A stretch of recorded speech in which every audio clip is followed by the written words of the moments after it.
Now people online can hear.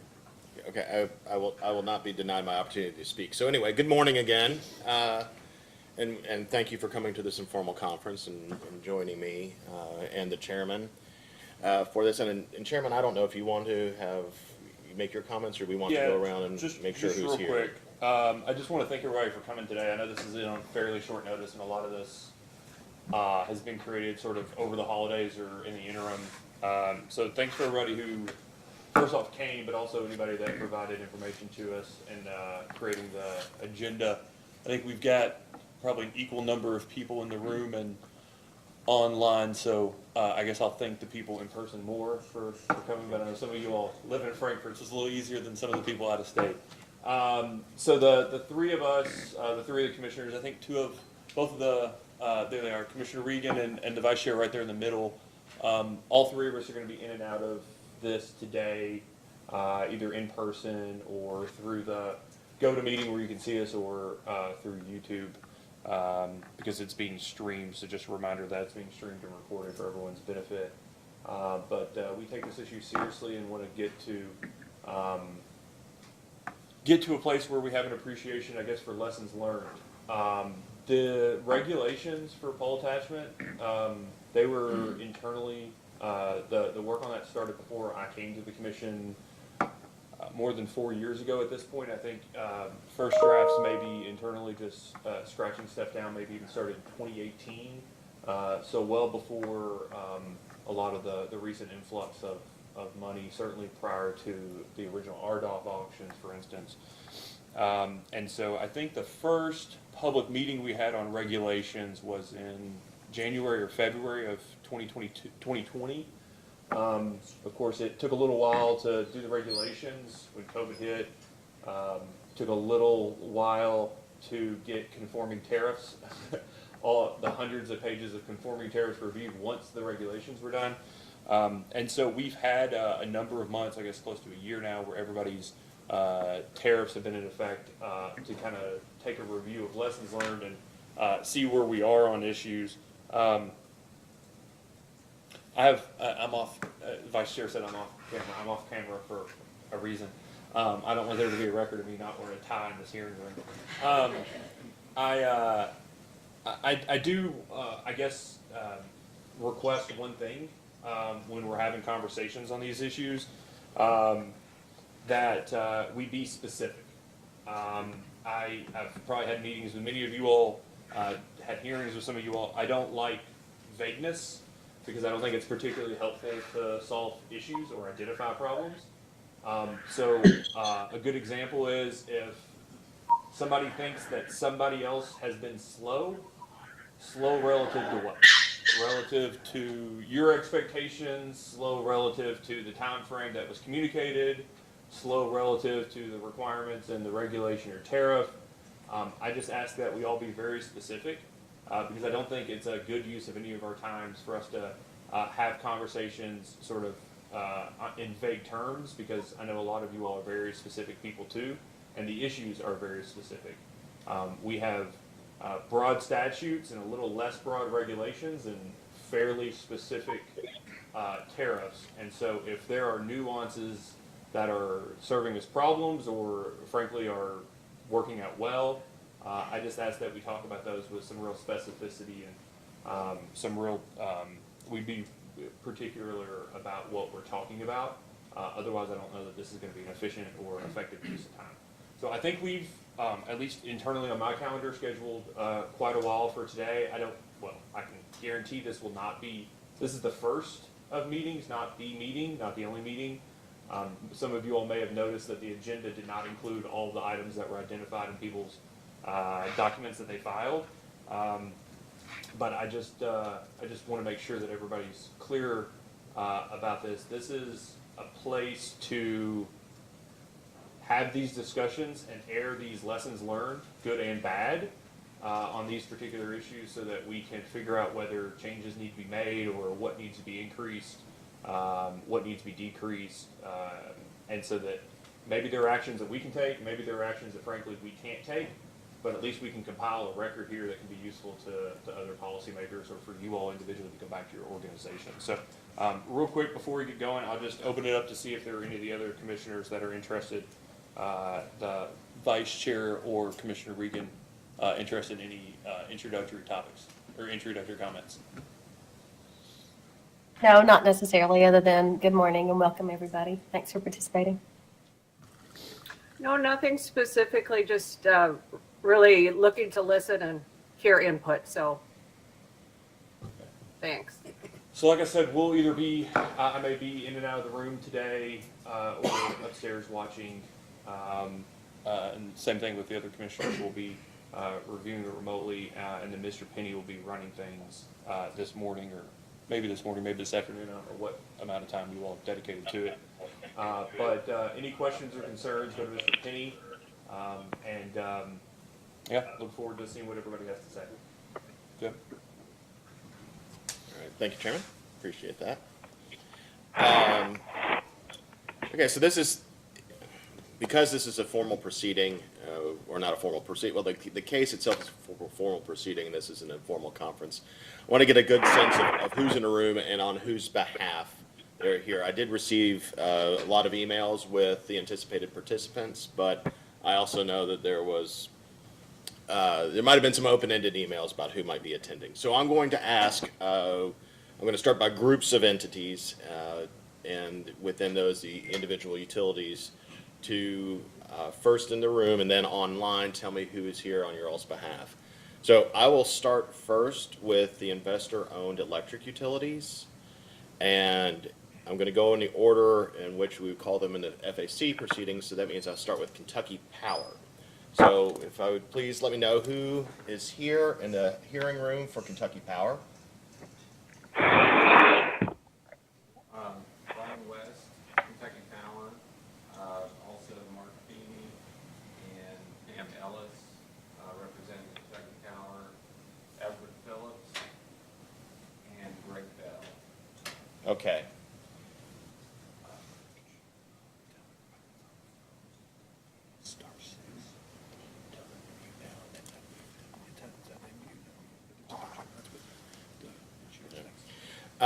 This announcement is for those that have called in on their phones. We're going to ask you to mute your calls until you're ready to speak, and the way to do that is by pressing *6. So if you have called in, please hit *6 to mute, and that is the same way to unmute. So, Mr. Penny, sorry, this is Vice Chair. Before we go, before I mute, I was going to ask if you would either have the folks in the room use a microphone or repeat it into the microphone so that we could hear. okay. So to repeat the people that are in the... Or have them use a microphone. All right, so what we will do, Thanks so much. we have a microphone in the hearing room. We'll have people come up. Mr. West, I apologize, but would you repeat the people who are here on behalf of Kentucky Power? Sure. Brian West, on behalf of Kentucky Power, also Mark Feeney, Pam Ellis, Everett Phillips, and Greg Bell. Okay, thank you. And who is online on behalf of Kentucky Power? Tom St. Pierre. And Eric Langley. I'm also here on behalf of LG&E KU. Thank you, Mr. Langley. All right, anybody else on behalf of Kentucky Power? All right, thank you. I'll do my best to produce a list of the attendees and put it into the case file as well. And I will say that a recording of this conference will be in the case file so you can view it in the past.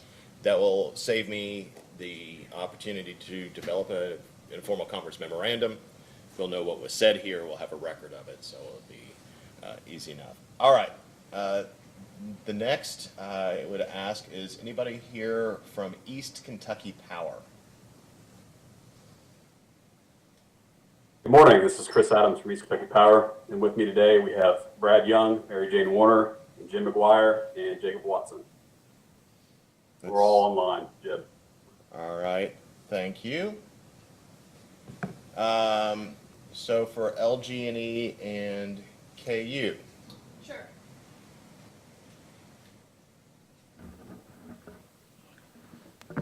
I'm not a tall person, but there we go. I'm Sarah Judd, and I'm an in-house counsel with LG&E and KU. And with me today is Robert Conroy, Vice President of State Regulation and Rates, Dan Hawk, who is our Director of Distribution Systems Operations, Jason Jones, who is a manager in that group with many responsibilities, one of which is third-party attachments, and then John LaFollette, who's our Senior Contract Administration Project Specialist. Thank you. And Mr. Langley is Oh, yes, here. He announced he's here on your behalf. I just want to Yeah, clarify. Eric Langley is outside counsel for us as well. Okay.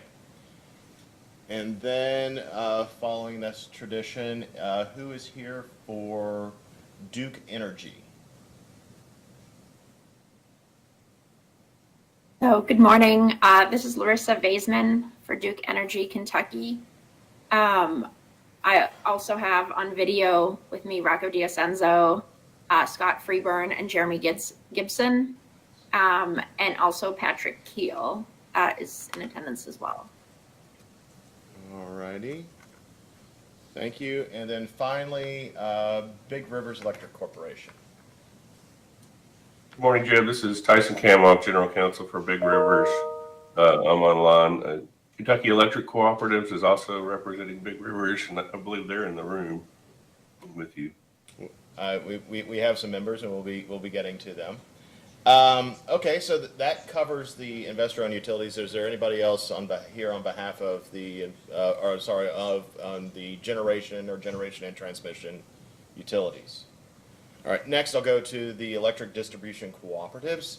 First, any representatives there here on behalf and generally for them? Yeah, Chris Perry with Kentucky Electric Cooperatives. We also have Sean Knowles, Tip Depp as counsel, and then we have representatives from many of the cooperatives across the state in the room with us. And Tip, is there anything you want to say? Mr. Chairman, I don't know how we want to handle, there are numerous cooperative representatives both online I can see and in the room, whether we want to do that one by one. I anticipate most will not be speaking, and therefore if perhaps someone wanted to speak, they could identify and be reflected then, or I could provide you a list after the proceeding. Well, I noticed some of the participants here, so I wouldn't be remiss to actually have them, right now at the time. Okay. I recognize some, I said Taylor County and Bluegrass and a few of the others, but if you want to just point to them and tell them who they are. Yeah, I may need some help on some of these. Let me take a little bit of that. So we have, of course, in the room, we have Taylor County, we have Nolan Rural Electric, we have Shelby Energy, we have Owen Electric, Bluegrass Energy, Fleming Mason, Intercounty, Meade County, Cumberland Valley, Clark Energy. Yeah, I think I caught everybody in the room here. Who did I miss? Okay, but that's in the room. I'm not aware. There's probably a number online, but I'm not completely sure. All righty, I Okay. appreciate that. Mr. Depp, if you would follow up just with a list of the representatives for each of those utilities that were in the room here. Be happy to. I appreciate it. Thank you. And then online, is anybody here from the RACCs? I know that I sent links out to one or a few people on behalf of the rural electric cooperatives. So if you would please unmute, tell me who you are and with whom you are. This is Mike Cobb with Owen Electric Cooperative. All right, thank you. I'm Ted Hampton, Cumberland Valley Electric. Thank you, Mr. Hampton. Ryan Henderson with Jackson Energy. We also have Carol Wright and Ricky Cottle. All right, Mr. Henderson, if you would follow up with an email to me, it should be in the record with the other people who are in attendance with you. I appreciate that. Okay, I can do that. Tim Sharp, From Salt River. Kentucky. Wait, who was Sure. that? Who just spoke? Tim Sharp, Salt River Electric. All right, thank you. From Kentucky Electric Cooperative Statewide Association, both Joe Arnold and Mallory Wofstig. We're with Chris Perry and Tip Depp. All right, thank you.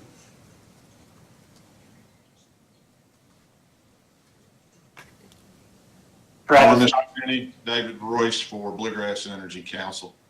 All right, thank you, Mr. Royce. Travis Spiceland with Jackson Purchase Energy. All right, thank you. Is there anybody else on behalf of the rural electric cooperatives that are around? All right. Thank you. Appreciate that. I'm now going to move on to the what I would deem the incumbent local exchange carriers, the AT&Ts, the Alta Fibers, and the Windstream. So first, is there anybody in the hearing room here on behalf of AT&T? Holly Spade, I'm External Affairs with AT&T Kentucky. Thank you. Welcome, Ms. Spade. And anybody online from AT&T here? Yes, good morning, Mr. Penny, Commissioners. John Tyler, Counsel for AT&T, and Dan Reinhardt for AT&T as well. Okay, thank you very much. And then I'll next go to Windstream. Is there anybody in the hearing room from Windstream? All right, is there anybody online from Windstream here? Hi, yes, good morning. This is Stephanie Bell. I'm Vice President of Government Affairs for Windstream. Joining me on my team is Amanda Brown and Lynn Hughes. Thank you. All right, thank you, Stephanie. And then last, is anybody here from Alta Fiber? Ted Heckman is online. I head up government affairs for Alta Fiber, and I have Kevin Mann and Randy Schulteis. Okay, Kevin Mann and Randy. Would you mind, Mr. Heckman, sending me an email with the other people that are appearing with you? I'd appreciate that. Yes, we'll do that. All right, thank you. And then finally, the last of the utilities, I'll be looking for any representatives for the rural local exchange carriers, the RLECs. Is there anybody here on behalf of there?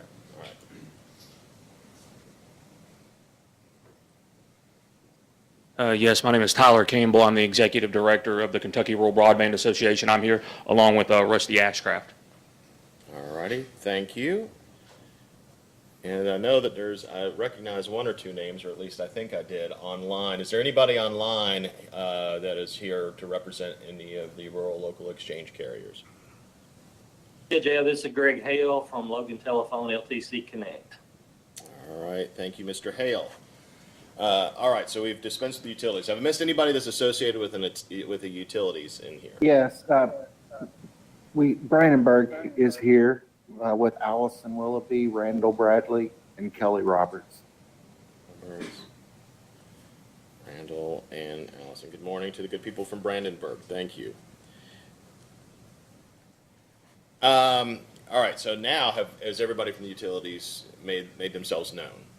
All right, then I will now move on to, I'm trying to think. Sorry. Yes. Sorry, Kevin Newton with South Kentucky RECC. I was having technical difficulties earlier. All righty. I appreciate that. I'm going to move on. So the next would be the people from Charter, please. They've given an indication that there are some here and some online. Good morning. Todd Osterloh on behalf of the Kentucky Broadband and Cable Association. We also have outside counsel on video for KBCA, Paul Warner and Hannah Wigger. And here in the hearing room, Jason Keller's the president of KBCA. One of KBCA's members is Charter. Here present in the room, we have Tracy Gifford, Ellen Call, and Heather Day.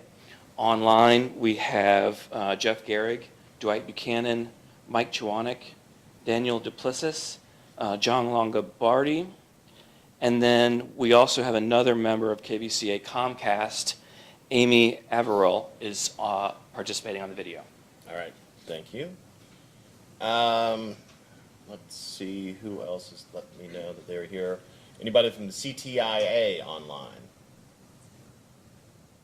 Yes, thank you, Mr. Penny. This is Matt DeTora from Council for External and State Affairs, CTIA. All right, thank you. What about Crown Castle? Hi, good morning, Mr. Penny. This is Van Blois, Managing Counsel with Crown Castle. I'm joined by Ashley Hake and Maureen Whitfield from Crown Castle. Okay, if you wouldn't mind, Mr. Blois, sending me an email with the list of people who attended on behalf Absolutely. of Crown Castle, I would appreciate that. So my next question is, anybody here from T-Mobile? Hi, good morning. This is Karen Christ. I'm in-house counsel with T-Mobile, and also on the line for T-Mobile is Bill Haas, in-house, and with GA for T-Mobile. And we can give you those names if you need them. All right, I would appreciate that, a follow-up email. Absolutely. Thank you.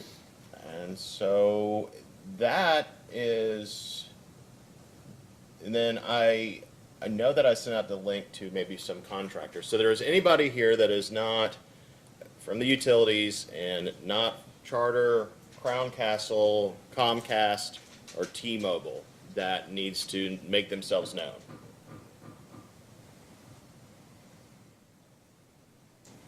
Okay. Then I think we will proceed, and I will see if I can streamline this process the next time we have a hearing. All right, so the commission issued the notice of filing of an agenda. We have various topics to discuss here. The idea, I think the chairman told you what the purpose of this is, to, kind of a lessons learned.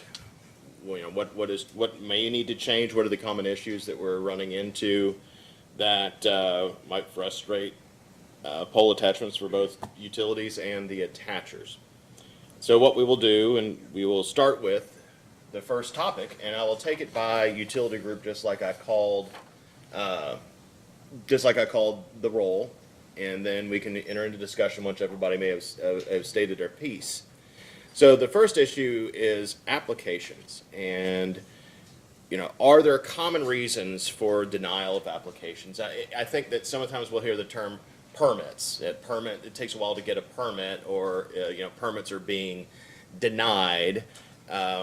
Is there a consistency from utility to that utilities are seeing across the board that lead to these quote unquote denials or problems of getting these applications approved? And there's a problem with any of the modifications of an application once it's been filed. So I will start with Kentucky Power. Do they have anything on this topic to discuss? No, I can tell you. Mr. West indicates there is nothing that they wish to discuss on this. What about East Kentucky Power?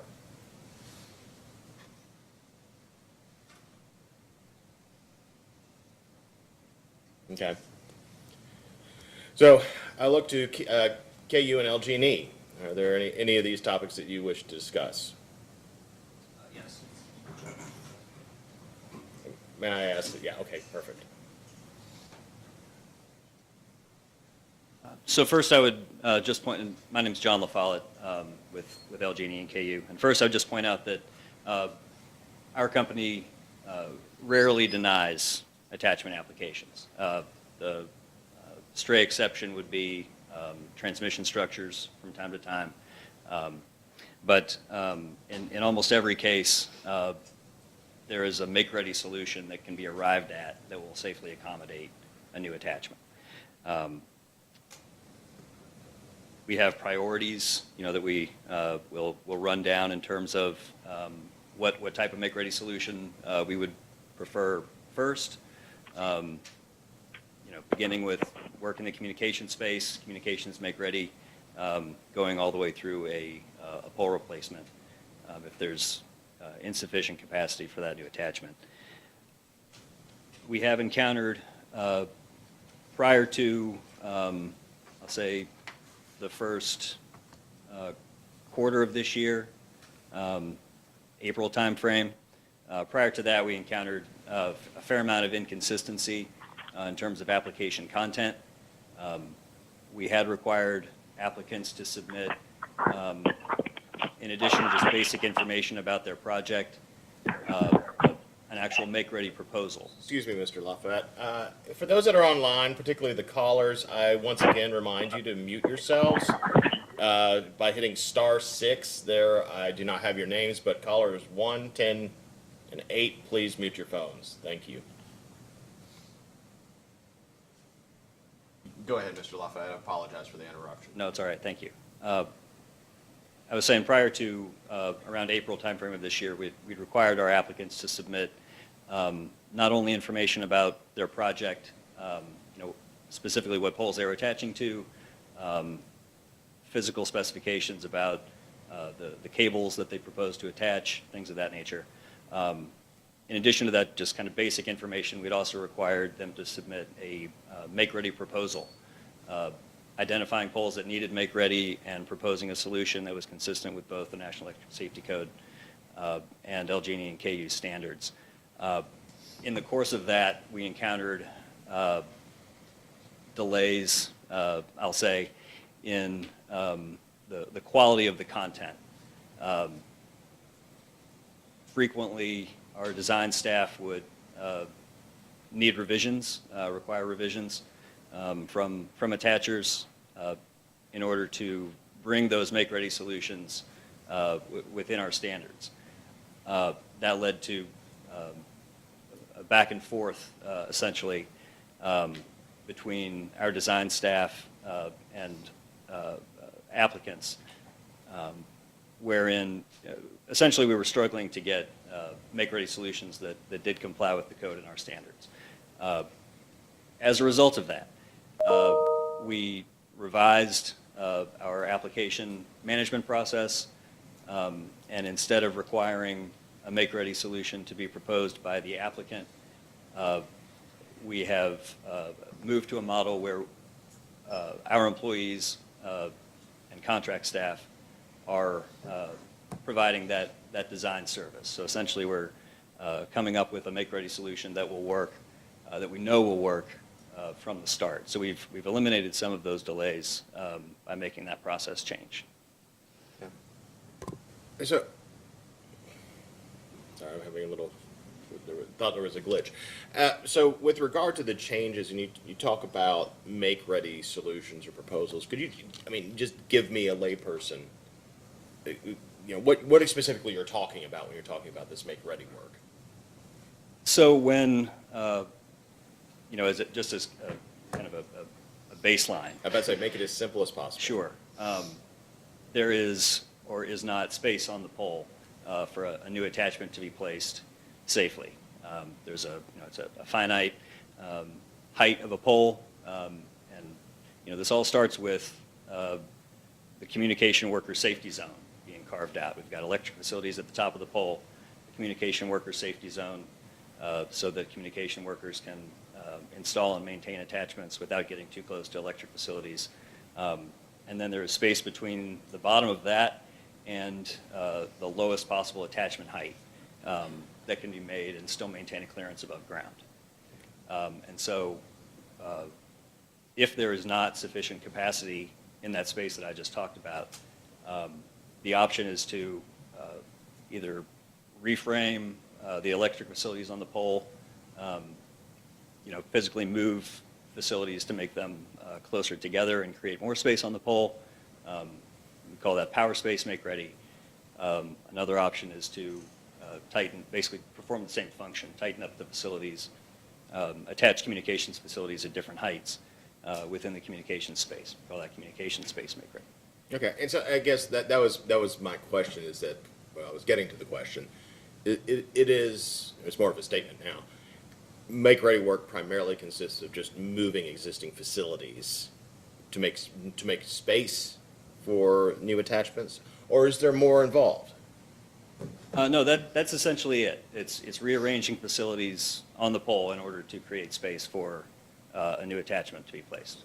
Okay, all right. That's what I thought. I just wanted to clarify. It's been, I don't know, it's been a few years since we've had these meetings before. Anyway, so do you have anything else on this topic? All right, thank you very much. I appreciate that.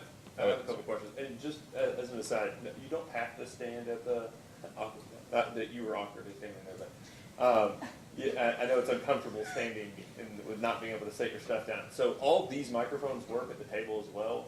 So if you feel more comfortable sitting down while you're speaking, you can come up. If you think you're going to be doing a lot of talking, you can also just come up and stay in a particular spot. So I just don't want everybody to feel like they have to go and stand at the microphone. So I'll avail myself of that. Yeah, avail yourself of anything you can. Code, you're just talking about the NESC. When you're talking about the code, you just mean the NESC? Yes, the National Electrical Safety Code. And then when you say standards and when you say standards, are these internal standards, or are they like standards that are in your tariff, or are they contract standards? They're internal construction standards. Are those public, do attachers have the, I mean, this is just a general question for LGNK, but do attachers have your all standards before submitting an application?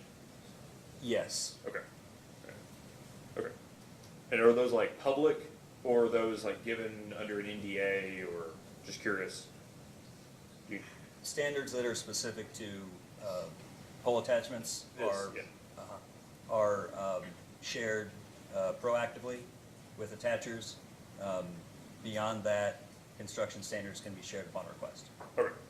And then I just want to make sure, you're calling it the communication, you were referring to a comment of the communication worker safety zone.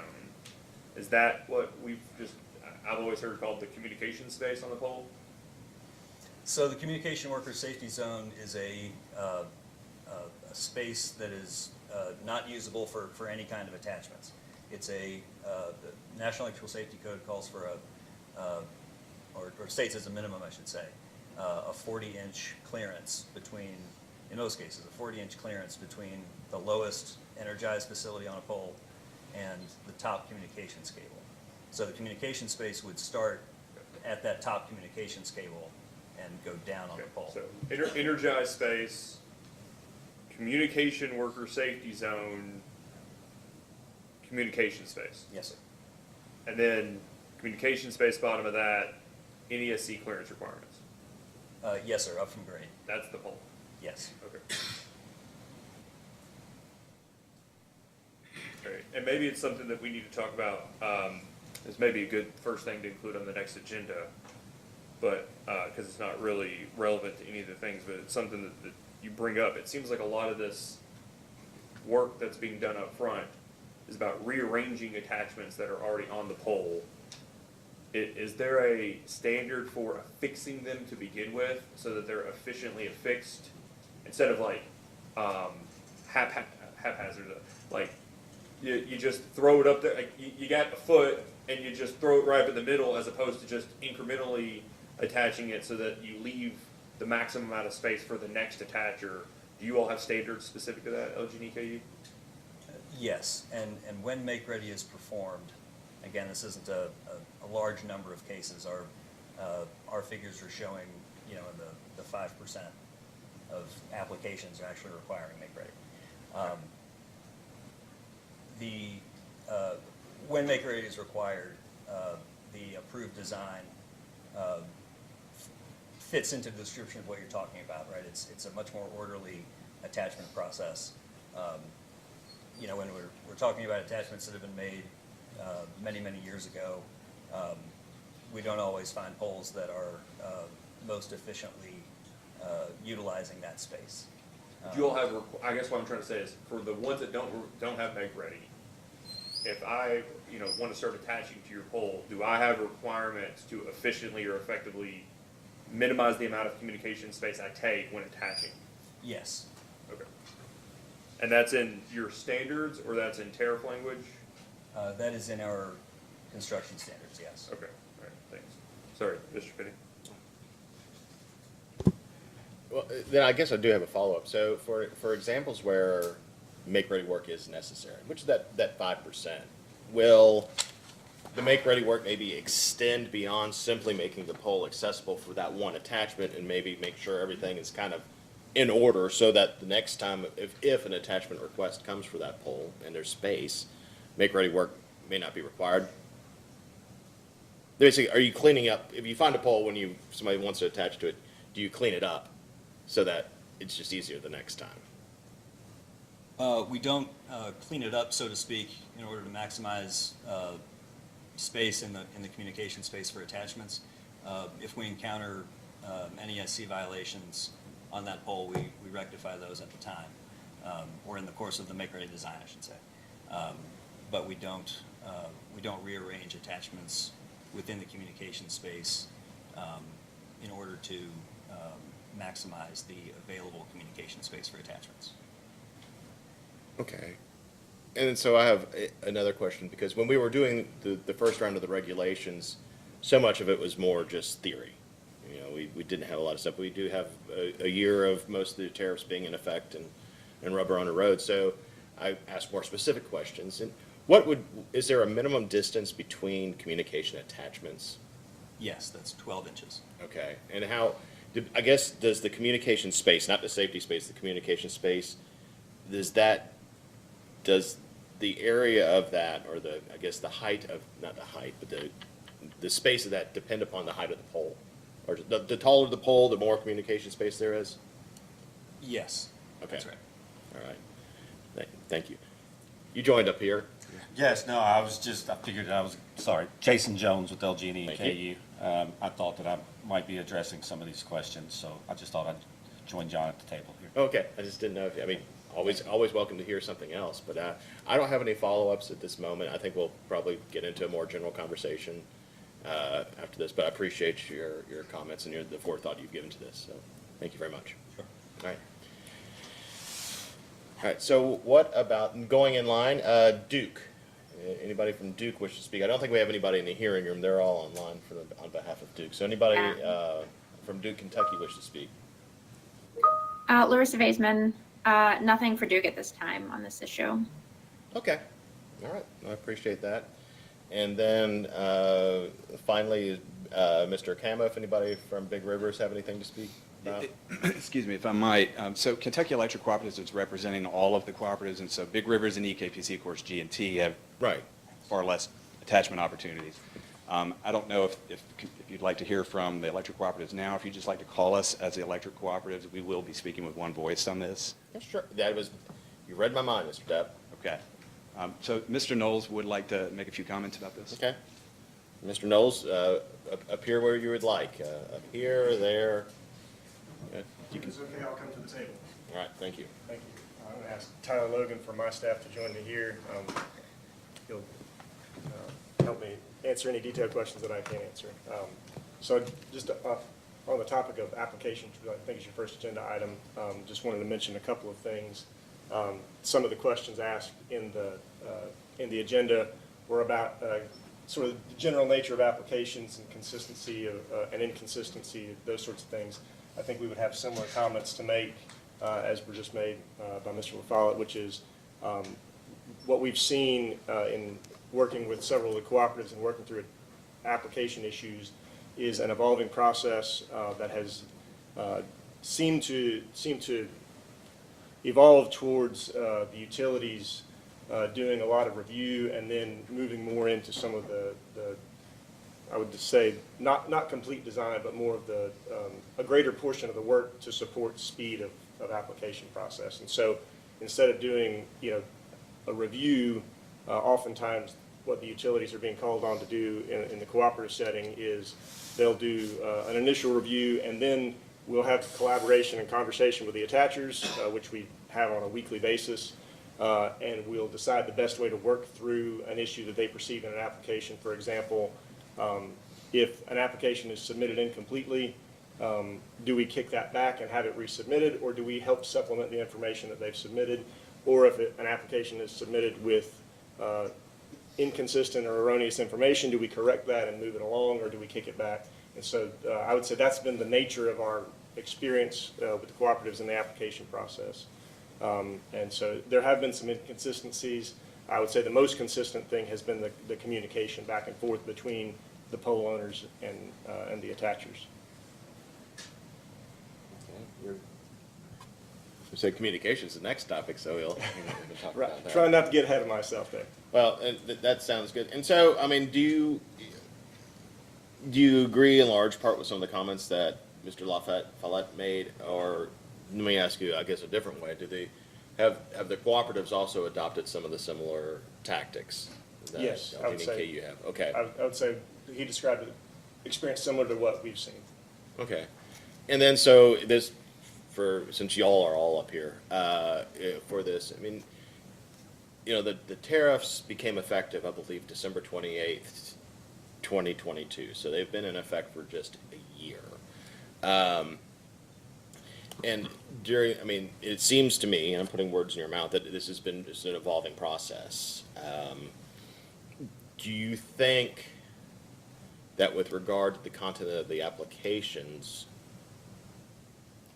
that changes need to necessarily be made to the regulation, or just that, you know, they could be sought through maybe tariff amendments, like that? I'm just trying to kind of work through the practical matter of it, if there's, you know, there's consensus that some changes need to be made. My understanding of the regulation is that the language is sufficient right now to accommodate both approaches, right? You could require the attacher to submit a make-ready survey as part of their application, or you could elect as the utility to perform that make-ready survey yourself. Right, and it's unfair. I asked you for a legal opinion. I just realized because I saw Ms. Judd bouncing up and down, so I apologize for that. I didn't mean to put you on a spot with that. I was thinking more from a practical matter in terms of if changes are made necessary. My opinion on that is no. I mean, we're going in a direction of requiring less information from the attacher as part of their application, and performing that, you know, really critical piece of the survey and make-ready solution design ourselves. Okay. And so I think the regulation is adequate to, I think it will facilitate the most efficient deployments in that sense. So with that, I'm sorry, can you repeat what you just said? Or I mean, I know not verbatim, but just as you're finding yourself asking for less as the year goes on and instead just doing more yourself? Yes, sir. Asking for less information as part of a pole attachment application. And when I say that, I mean not requiring the applicant to submit a make-ready proposal. Instead of requiring that as part of an application, we are performing our own survey work and determining whether make-ready is necessary and determining what make-ready solution is necessary in that case. And so by doing that, we have eliminated a lot of the gaps, I'll say, in what's being submitted as part of a make-ready proposal and what the ultimate acceptable make-ready proposal will be. Right, but you're also, by definition, that you are engaging in more work than you otherwise would have had there been more information in the application. Yes, that's a statement. But yes, sir, that's true. So one of the things that's been publicly discussed is the effect of, you know, I wouldn't call it oversight, but just a mistake, right? Somebody files an application for 947 poles, and then some period of time after having submitted that application, they realize there's actually 900. They found some poles that they didn't list them, whatever it may be, like honest goodness mistake, whatever it is, and there's now 974 as opposed to 947. Does that given the way you guys are talking about doing this differently, requesting less information, whatever, what is that? Does that restart the application process? Does that completely restart the make-ready review? What's the implication of that kind of update of just sort of adding polls that were accidentally missed to an application? I'm going to assume some things in my answer, but depending on I guess the character of the polls that have been omitted, the most likely answer is no. Right? We will not need to re-perform the survey work and make-ready design on the bulk, the 900 and I can't remember the number that you used. Yeah, 946. I number, think. yeah. We wouldn't need to redo that work, right? It would be a matter of either asking the attacher to submit a new application, or an additional application for those remaining omitted polls, and there have been instances where we do that, or allowing them to, and I guess we would give the attacher the option of either submitting incremental polls as a new application or revising their existing application. In that case, I think our system would treat that as a new application, but in terms of the work that had been done and the time that had been spent on it, that would all continue to exist. The data would be preserved, and we'd only be performing Yeah, but incremental work on those incremental do poles. those 27 poles go to the back of the line in order to get the survey done? They would, in the sense of, within that, within the total number of applications that we receive, yes. Now, the attacher would have the option of prioritizing those incremental poles within their submittals if they wanted to. But that assumes they're the only attacher you guys are working with. That's what I'm saying, yes, sir. Okay. Mr. Chairman, we have somebody from Kentucky Power, I believe, wants to speak. Yes, ma'am.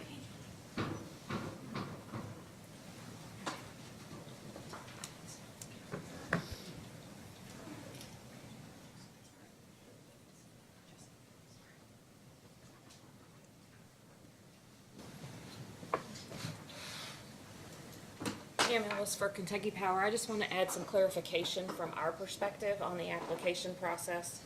What Mr. LaFollette described is similar to how we handle things, but the application process, the engineering, is we give the option to bring your own engineering, but our system has to be used because that's where our standards are in our design tool.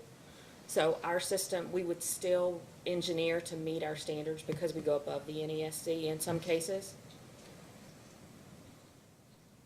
And then also, when you talk about finding poles, when we are engineering, let's say that the 947 poles were, I think that was the number you used, were in a route. If we find poles along the way while we're doing that analysis, we would add those poles and then tell the attacher that these poles had been skipped, but we make the assumption that they're going to attach to those as well, so they get added to the process. They would not go to the end of the line. And that was going to be the follow-up question. So if you all have a pole that's not numbered, right? Somebody, you didn't number them, or somebody ripped your number, whatever it is, they're not identified pursuant to the regulation. And so you get a list of the submitted poles, the one that doesn't have an identifying alphanumerical identification doesn't end up on the list, and then you all go out and do the survey. You guys aren't just skipping that poll. No, sir. You will do the survey and then give that response to the attacher. Yes, sir. That's the way our application process works. We have an online portal where the applicant picks the poles they want to attach to. So it has our number from our mapping system in it. They will select the route. That feeds to us, and then we engineer off of that. So it should have the poles that we know are out there. Should we find a pole in the field that for some reason wasn't on our map, like I said, we would just fit it into the process and we would add it to what we're analyzing, knowing that you can't skip a pole when you're attaching. Yeah. And that would be our approach as well. And I'll just add to that, many of the cooperatives have a software that provides a shared map so that attachers can select a pole. And it minimizes that confusion. If I could, speak to your question, Mr. Chairman, a very common occurrence, in addition to potentially being a skipped pole or added poles, might be some omitted information. All the poles are submitted, but some of the information is missing, or some of the information is erroneous. And so in that case, you're not starting over because you're adding new poles. But it becomes an issue of, well, obviously this information has to be correct so it can be reviewed, and so how do we proceed from there? Do we kick it back? Well, that's not in keeping with the spirit of moving quickly and collaborating, and so do you want us to just do it and, update it as we go, or do you want us to kick it back to you? And so we often have those back and forth conversations. So a clarified question, I guess, for all three of you all at this point. Is there more, do you all feel like, is not illegal, or just in practice, do you all feel like there's more flexibility for the 1,000+ applications to do that type of thing, or the sub 1,000 applications where there are identified time periods already in the regulation regarding the back and forth on all this? I would say by the tariff, there's more flexibility in the 1,000+. And again, that requires a lot of resources on both sides, and so you're meeting on those anyway.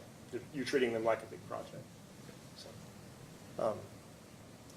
If I might answer your question that you'd asked about the tariff and should it be reworked, and I'm not an attorney, I'm not trying to give a legal opinion, but I would just say from a practical implementation standpoint, the cooperatives have put a lot of effort into complying with the tariffs over the last year and building systems and evolving systems, as I keep mentioning the word evolving, to comply with that tariff. And I think I think anyone involved in the process would tell you it's a very different process now than it was December of last year when the tariff was finalized. And so I think a lot of progress has been made.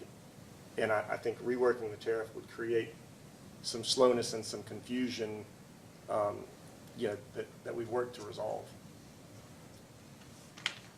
Jeff, if I may supplement that, on that issue about the question about the tariff change, I just think. Can I get you to get to a microphone? I apologize sorry. for that.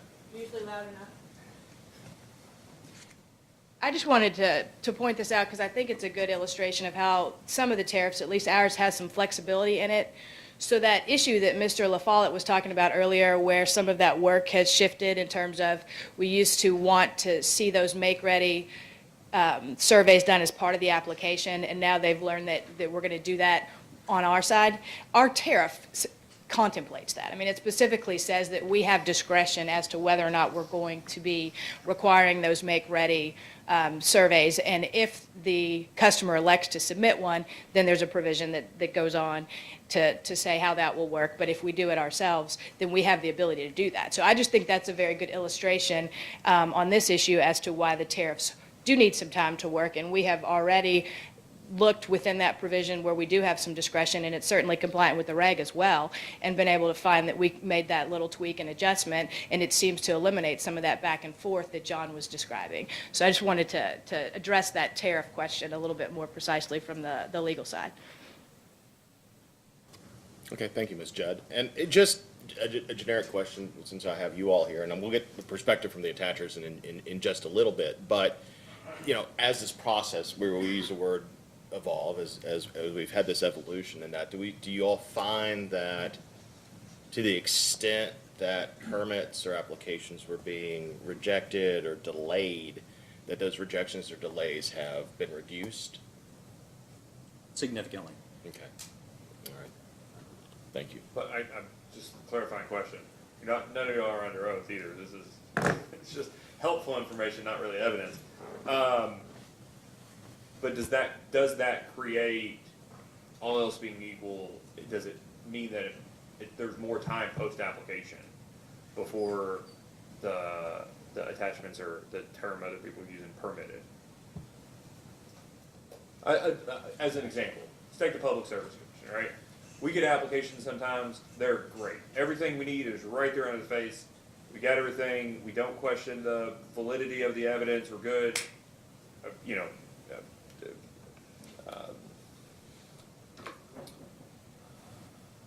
It's a good example. Franchises, right? Like we've put out orders approving franchises in days, because it's a simple legal standard, all the evidence is right there, boom. We get some applications, none of what is required is there, right? We could work our tail off through cross-examination, discovery, requesting everything that's required, but it means it's more work on our part, it's more effort, it's gonna take more time to process that application than otherwise.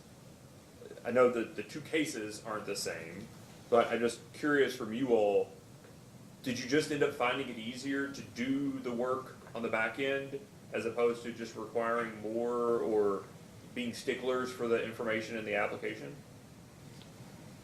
Yes, I think that's a fair characterization. Rather than find ourselves in the situation in your analogy of trying to pull the correct information out in order to wind up with an acceptable make-ready solution in that case, we elected to essentially perform that function. What's the analogy? Draft the franchise application ourselves. Once we find out, the information about the route and the polls that are being sought to attach to, we perform the field visits and collect photos of each poll and calibrate those photos using an online tool, and determine what the clearance between different facilities is using that same tool, and then determine a make-ready solution. And it happens the right way the first time in a much shorter period of time. And part of that... I'm sorry, I just want to make sure it's clear. Whole process, right, from, I'm just going to use Charter because they're the closest to me. Charter conceives a route that they need and getting the permit to attach for that route, okay? Totality of process, do you think that the total process is shorter as opposed to the distinct, acceptance of application and then make-ready work being two distinct parts of that? Is the totality of the process, you think, shorter doing what you all are doing as opposed to what you all started doing? Yes. Is that the same for the co-ops? Yes. I would say that your analogy is very applicable. It's, as with anything, reworking inaccurate information or incomplete information takes longer. Yeah, and the reality is you all have more of the information than any of the attachers do, right? I mean, they're your all systems at the end of the day. Right. Okay. All right, sorry, Mr. Penny. I would like to add to that, when you say the entire timeline, we're gonna get into it with communication, I think, but it's not just the pole owner and the attacher that affects that entire timeline. Because whether it's rearrangement of the existing communications facilities or changing out a pole and everyone having to move to the pole, there's other communications companies, ILEX, everyone else, that has to do work as well. So if in a rearrangement situation, if I ask the ILEC, who's typically on the bottom, closest to the ground, 18 feet in the air, if they have to rearrange, they have to be willing to do that before everyone else can rearrange. So the new guy can go on top. So it's not just between the pole owner and the applicant, it's everyone associated with the pole has to be in communication and working together. And I guess that will be the second thing on our agenda for our next meeting is why can't we send out one person to do all of that at the same time? That is an option in the rules. Okay. All right, Mr. Penny, thank you. All right, I appreciate that. Do you all have any other comments on this? If not, I'll move on to the telecoms.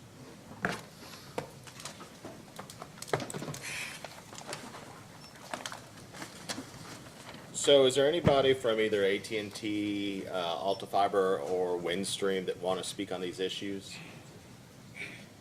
Mr. Chairman, this is John Tyler with AT&T. AT&T has no comment on this issue at this time, but will respectfully reserve the right to comment if necessary, given further comments by other companies. Thank you. All right, thank you. What about Alta Fiber or Windstream? This is Stephanie from Windstream. This is Stephanie Bell from Windstream. We are the same. We don't have any comment on this at this time. Okay. And Alta Fiber takes the same position also. No comment at this time. Okay. Thank you very much. And what about the RLEX? Anybody from the rurals? And I include Brandenburg in that as well.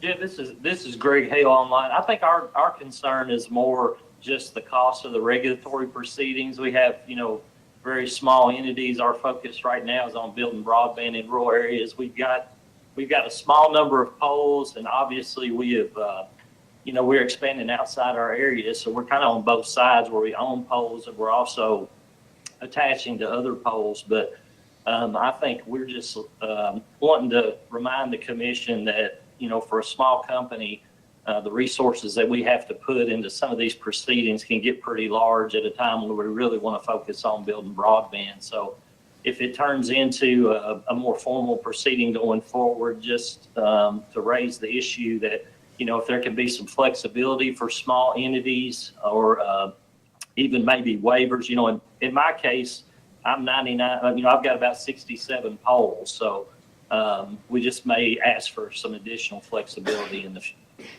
All right. Okay. Well, Mr. Hale, I appreciate that comment. And the commission is aware of the comments and the positions of the RLEX, particularly those that do not own a lot of poles. And we'll be addressing some of your concerns in the future. Thank you. Thank you. Anybody else from any of the telecoms want to say anything? If not, I will move on to the Kentucky Broadband Communication Association. Good morning or good afternoon or good evening in my case. This is Paul Werner on behalf of KBCA. We do have some comments. I'd like to start first just engaging with a couple of the things that were said in the discussion so far. With respect to Make Ready, I just want to make sure that we're all level set on the same page. There was some discussion around simple kinds of Make Ready, but I want to make sure, and I don't think this is controversial, but Make Ready can involve far more complex things. I want to make sure that we bear those in mind. Make Ready can involve things like pole replacements, for example. It touches on issues of red tag poles, which we all have spent a lot of time on over the last several years, pole transfers, and loading analysis. So it's not always just simple things that get done. It can involve far more complex tasks. And one other just kind of follow-up comment with respect to utilities doing the surveys proactively on behalf of attachers. We certainly applaud and welcome that. But the issues that we have seen is that some utilities, not all, but some just aren't able to process them quickly enough or perform those surveys fast enough. So one thing that we would want to raise is making sure that utilities, if they're going to do that, they have the dedicated resources necessary to perform those surveys in a prompt manner. But stepping back and getting to the points that we raised under this agenda I want to ask item, one clarifying question, Mr. Warner, just before you Sure. go on.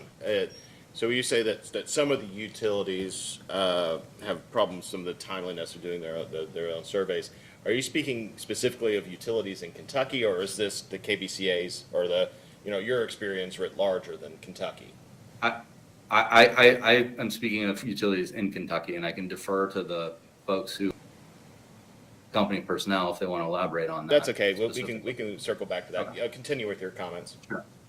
Sure. Okay. So just getting back to the efficiency point, and I wanted just to highlight a few things where we're seeing efficiency issues and have some ideas around ways to expedite the permitting and application process. So first, one thing that we're seeing is around application fees.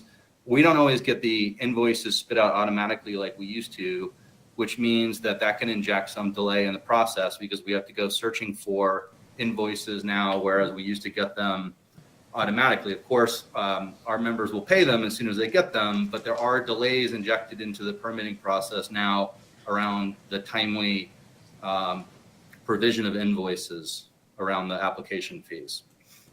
Another thing that we're seeing, and we raised in our initial submission, is there are instances where we can't submit all of the polls that we have into the utility systems that they're operating, which means the utilities themselves can't see the full scope of the build of the project.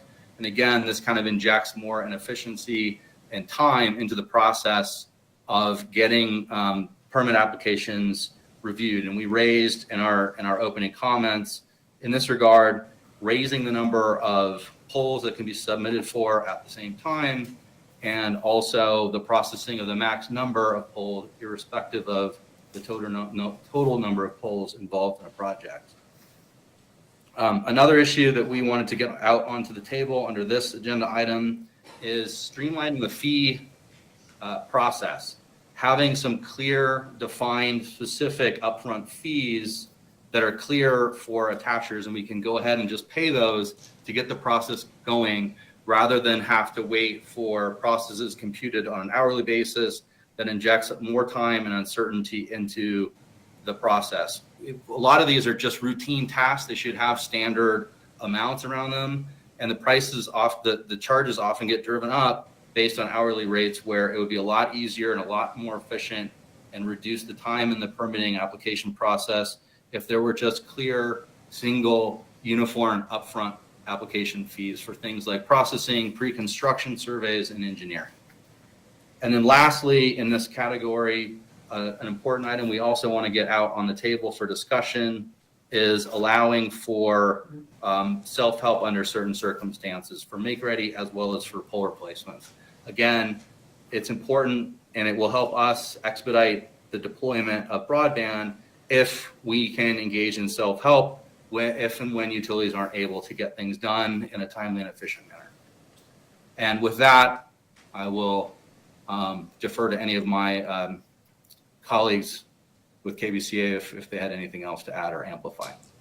Well, and I would ask that you, any of the other representatives of KBCA, let's keep to the topic that we're talking about right now. Mr. Warner, I appreciate your enthusiasm, but you provided us with several things that might not fall into the category that we're first discussing right now, but if we don't discuss it later on today, maybe there'll be topics we can take up later on. So thank you. Anyway, I see some people. Yeah, well, I apologize if I overshot. I think we saw those as falling under this agenda item as well as others, but just want to make sure we get those out on the table. So Okay. Thank you for the indulgence there. Right. Hi, Tracy Gifford, I'm Senior Director of Construction here in Kentucky. This is Heather Day, our VP for all of Kentucky. And I guess I just wanted to touch on a couple of things. One, I think you guys actually saw there's a huge diversity in the application process. And I guess while we like that flexibility, it does create a lot of confusion on exactly what's needed. Each pole owner tends to have separate standards above the NESC, which we always try to comply with, but there's some difficulties in knowing what each application needs to look like. And we actually use an outside engineering firm to try to help comply with that. But if we could have some assistancy with that uniformity. And then I know you wanted us to stay on topic, but one of the things we did want to touch on, and I think it does tie in here, it is the fees associated, right? So as the process changed, and you touched on it earlier, that they are taking on more work, right? So the fees we're paying for the application vary widely from entity to entity, and that creates a lot of vagary in how we proceed, right? When you're costing the upfront job, whether it's bidding for a grant project or then funding that grant project, to be able to have a finite dollar amount that we can expect to pay per pole facilitates that build. I think it also addresses one of the later questions on the agenda about payment processing, and if we could do that up front, I think that solves the situation for both the pole owner and the attachers. Two questions on that. So you will have the option to do the upfront work that we're talking about utilities doing, right? So wouldn't that, if you all did the survey yourself, you all would have more, I mean, that's a choice, I guess is what I'm trying to say, right? Correct. Okay. And then on the... Well, I guess let's stay there a minute. So it is a choice, but like Kay was saying, they changed the process, and we have to submit in the process they choose. I just want to be clear about what you all feel like with some utilities, you can no longer use the self-survey application process. Yes.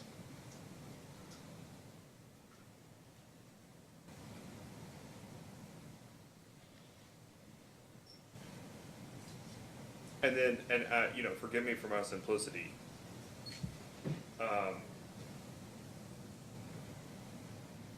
Are you all just asking for, like, on the first page of the application, a place to put, please send bills here?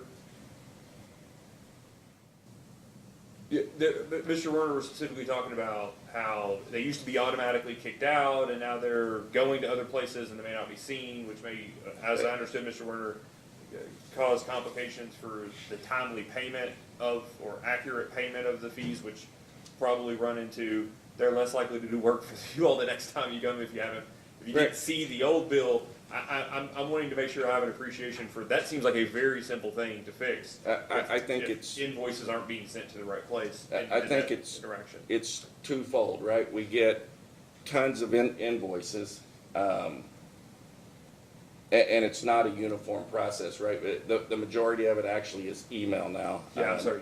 When you say uniform, you mean uniform from pole owner to pole owner. Pole owner to pole owner, not one pole owner doing it 2 or 3 different ways. Correct. Okay. Yeah, from pole owner to pole owner. And honestly, the member-owned cooperatives have made great strides in standardizing that process. Using a uniform platform. But I think the second piece of that is, rather than a per hour charge or a per day charge, if there was, I mean, we should understand now what it costs to do engineering, replacement, whatever on a pole, or at least engineering and final look, if there was a flat fee associated with that, it would eliminate all the back and forth.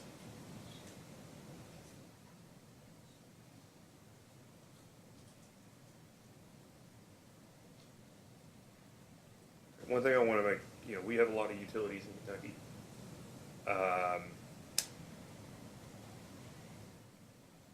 You could say we have like 40 or 50 when you're talking about the cities, the co-ops, the TVA co-ops, even the transmission poles that Big Rivers, East Kentucky Power run. Is there uniformity across the co-ops, at least the EKPC and Big Rivers co-ops? For charge this or application for? process, through this application process that we're talking about, the way things are treated. It's getting there, but in general, no. Like I say, the co-ops are making great strides. Well, no, but so one of the things you said was everybody goes above code. I'm paraphrasing here, but people go above code, but everybody goes above code. Oh, you're talking standards. Yeah. I'm using an example here. That's what I'm doing. Yeah. So like everybody goes above code. So when you're filing the application, one person uses this standard, one person uses this standard. It creates complications. But like the co-ops, do they vary in terms of their code above? I think there's some variance. There's probably less among the co-ops than. Okay. And do you all feel like that's being conveyed? Like you all have a copy of their construction standards? That your outside engineering firm, they're not withholding it and then playing Oh, catch up? definitely not withholding it.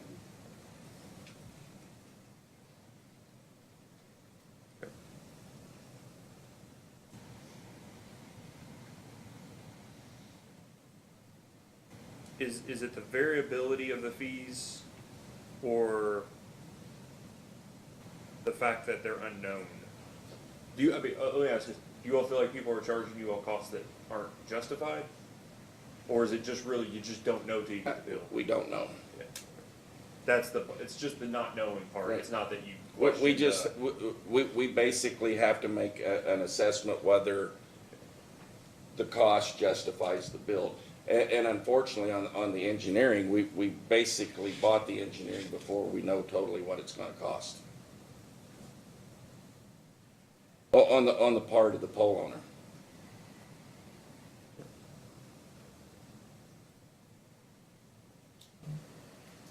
Mr. Petty?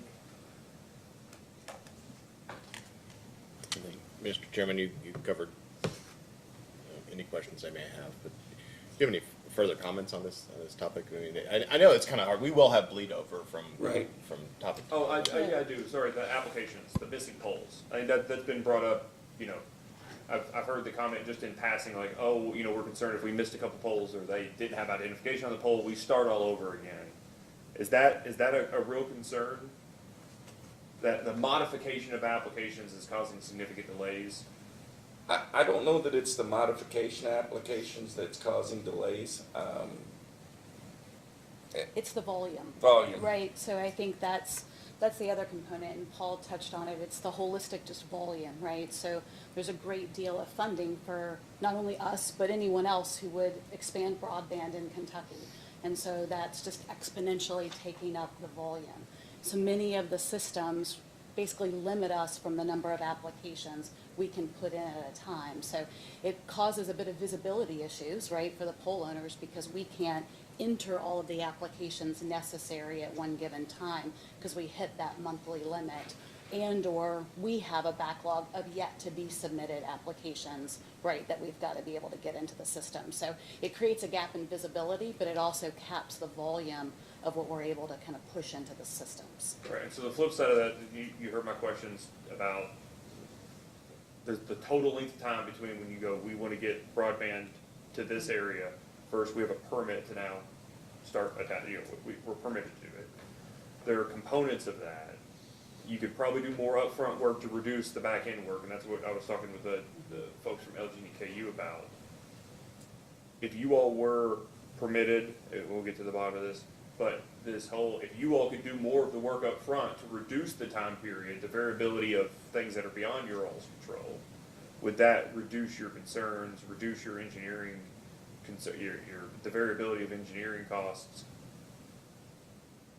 It would aid, I think, but And then the second question, if it'll aid, is that something that you are interested in, or do you prefer the way where it's, look, we give the basic amount of information, and then instead of getting into this back and forth about whether our solutions work or not, they just tell us straight off, these are the only solutions we'll go with. Do you all have a preference for one of those two? All else being, I mean, I get there are going to be specifics, but all else being equal. I mean, I'll step out. I don't think we do have a preference, but we want to go the path that will get it done the quickest, if that makes sense. The quickest. So I always the multi-legged stool, right? You want it quick, you want it fast, you want it good. I just is faster. Faster might cost more, right? Correct. Is speed, is time, money really when it comes down to this? So I think we need to be clear here. We're not driving the timelines as the attacher, right? Or it's not our intent to drive the timelines. What's driving the timelines is the state grant, right? Most of those are 24 months. So if it takes a year and a half to get the make-ready done, and then we start construction, that makes it a 6 months build for an entire county. Those are what's driving the timeline. RDOF state grant and then BEAD.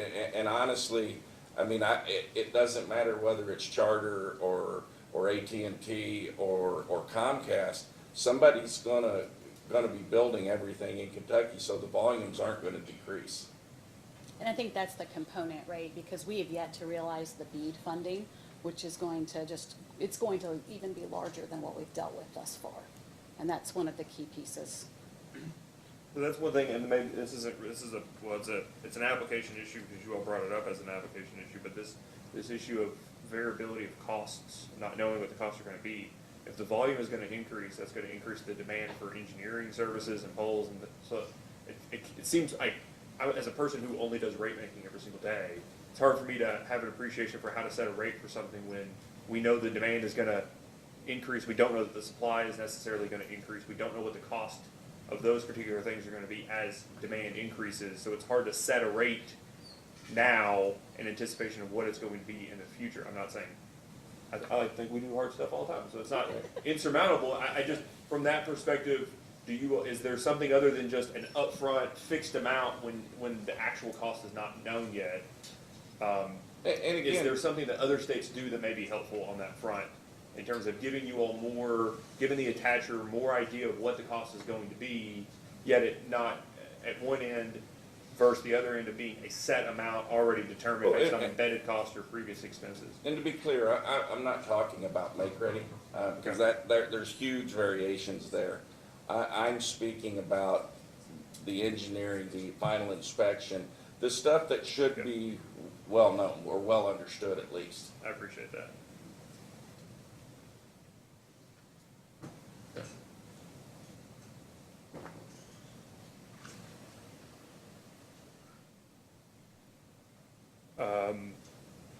So two things. Is there a just directionally, are PSC utilities in terms of applications, are they materially different, better or worse, whatever, as a general matter than non-regulated entities? I mean, have you all had any TBA co-ops, any municipalities in other states? For entities We have struggled with some TBA. We've been able to work through those situations. I won't say better because we have some very good performers, some of who are in the room, and then we have some that are obviously slower. There's variations, and it comes down to size, size of the pole owner, the resources they have. Yeah, and I think what Tracy's alluding to is we've been able, with some great partnerships, local co-ops, those in the room, to really create good working models, right? Yep. So.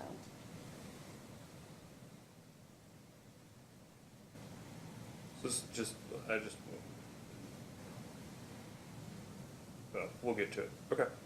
Sorry. Mr. Finney? I don't have any follow-up on this. So, does anybody stay right? If you don't mind staying right there, because I think what I might do is just go in reverse order since you're all right here for the next one. But does anybody have any other comments or any follow-up, any clarification. It's not evidence, so it's not rebuttal, but on this topic before we move on to the next one. Come on up, Mr. Lafayette.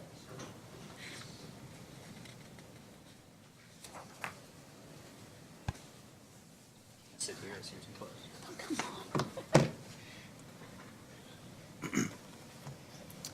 So I do appreciate the opportunity to make some additional follow-up comments. Regarding the Chairman Chandler, what you called the self-survey option. We, at least for LG&E and KU, it's entirely up to the attacher whether they want to perform engineering up front and perform their own survey themselves before submitting an application. I do want to clarify, though, that rather than relying on that as the basis to determine whether or not to approve a pole attachment application, because of the inconsistency and quality of those proposals in terms of the make-ready solution, whether or not it will be adequate, in order to comply with our obligations under the regulation and our tariff to approve applications, or to review and approve applications, and in order to speed the process along in general to facilitate broadband.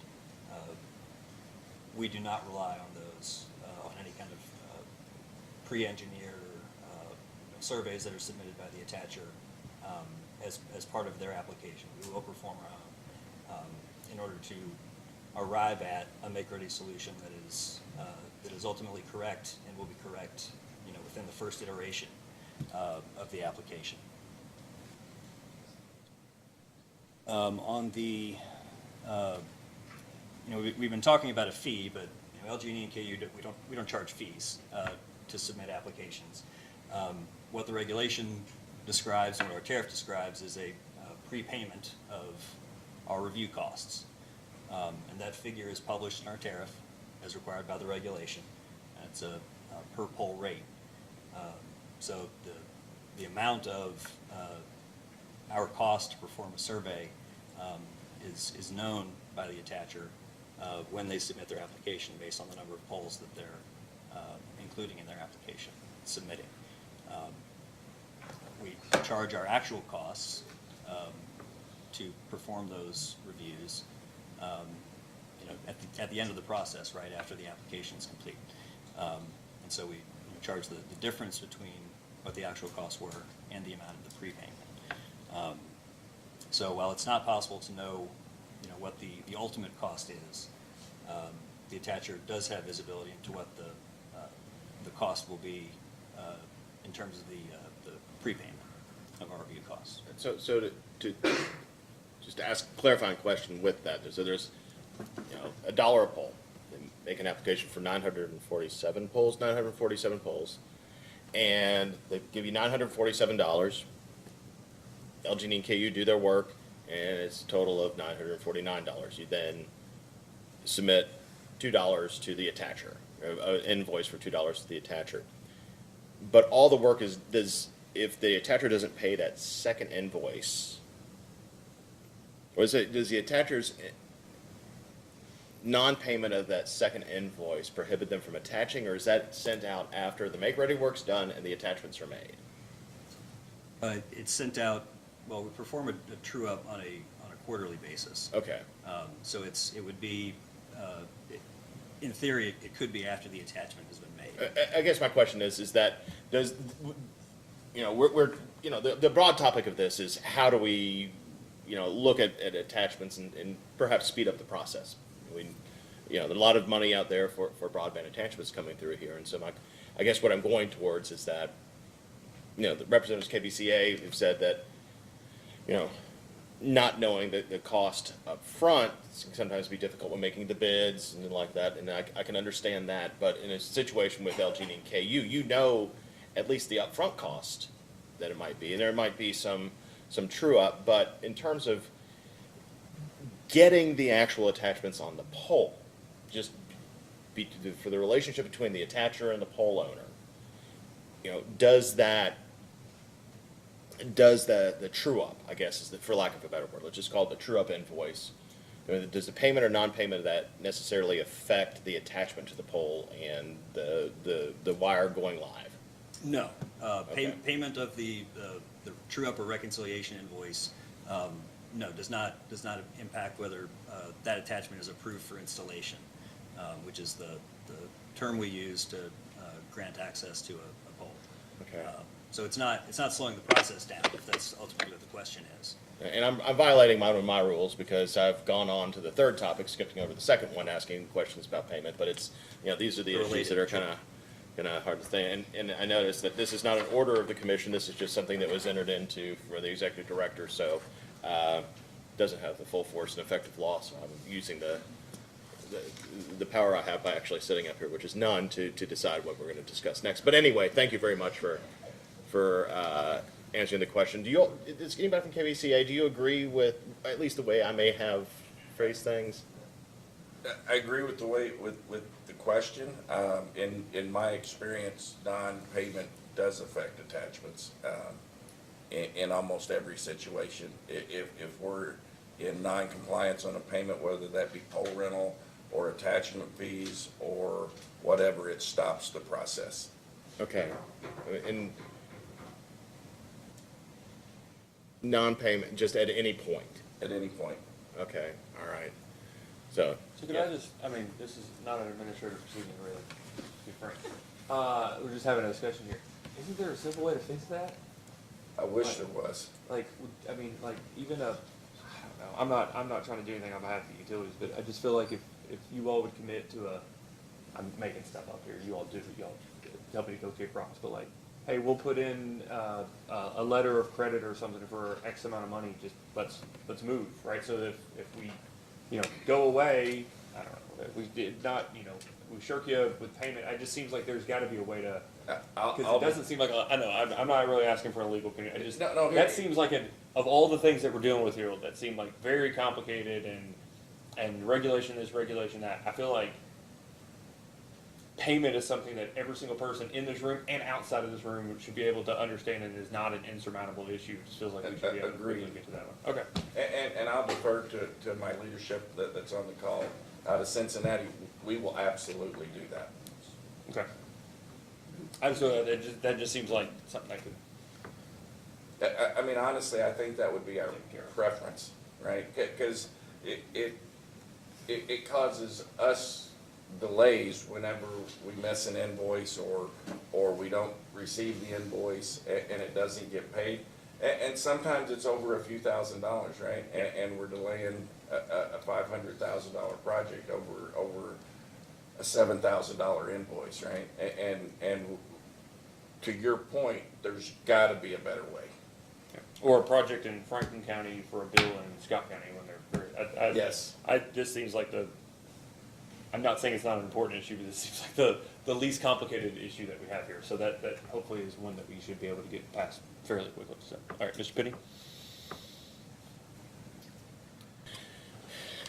I do have one last question about application. Well, I'm not going to say last. I have another question about applications, and it refers to what we would deem, I guess, large applications are the ones that are between 300 and 1,000, and then anything exceeding 1,000 or 1.5% of the gross total polls for the utility is out there, has a different timeline. And so my question is that how does and it might be different from utility to utility, how does a utility treat an application that says for, is a number exceeding 1,000 polls? Let's just pick 1,050. Now, technically, there's no timeline now. There's a duty to negotiate that timeline, but does any of that portion of the application fall under the 1,000 poll timeline? Or because that whole entire application exceeds the threshold for the polls, does everything there fall under? Otherwise, let me phrase it a different way, is that those first 1,000 polls, does the utility have the obligation, or they treat it that they have to respond within, is it 45 days with the initial survey, and then the rest of the polls are kind of like, well, we'll negotiate over those. that's my question. How are those applications treated? So I can speak in the case of the cooperatives, the way that they interpret the tariff and the regulation is that if it's a submitted application over 1,000 poles, then that's a separate scope project. Okay. And the way the cooperatives generally handle that is, again, as I mentioned, we seek to be in frequent weekly, daily conversation with attachers to be sure that we're communicating on those issues. But again, we treat it like a project. It's a significant undertaking, and so we treat it as such. Okay. Eldering KU, I mean, is that the same? We have a similar mindset thinking about this, but I'll answer your question this way. Our pole attachment application system is set up to cap an applicant's submittals at 1,000 poles during any given rolling 30-day period. And so applications are just not able to be submitted. There's a message that says that you're not able to submit it because you've reached your 1,000 pole limit per month. So let me, I'm sorry, so if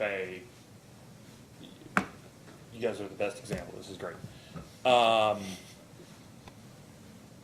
always like to tell people that it takes an hour longer to get from Harlan to Wickliffe, one edge of KU's territory to the other, than it does from Cincinnati to Windsor, Canada.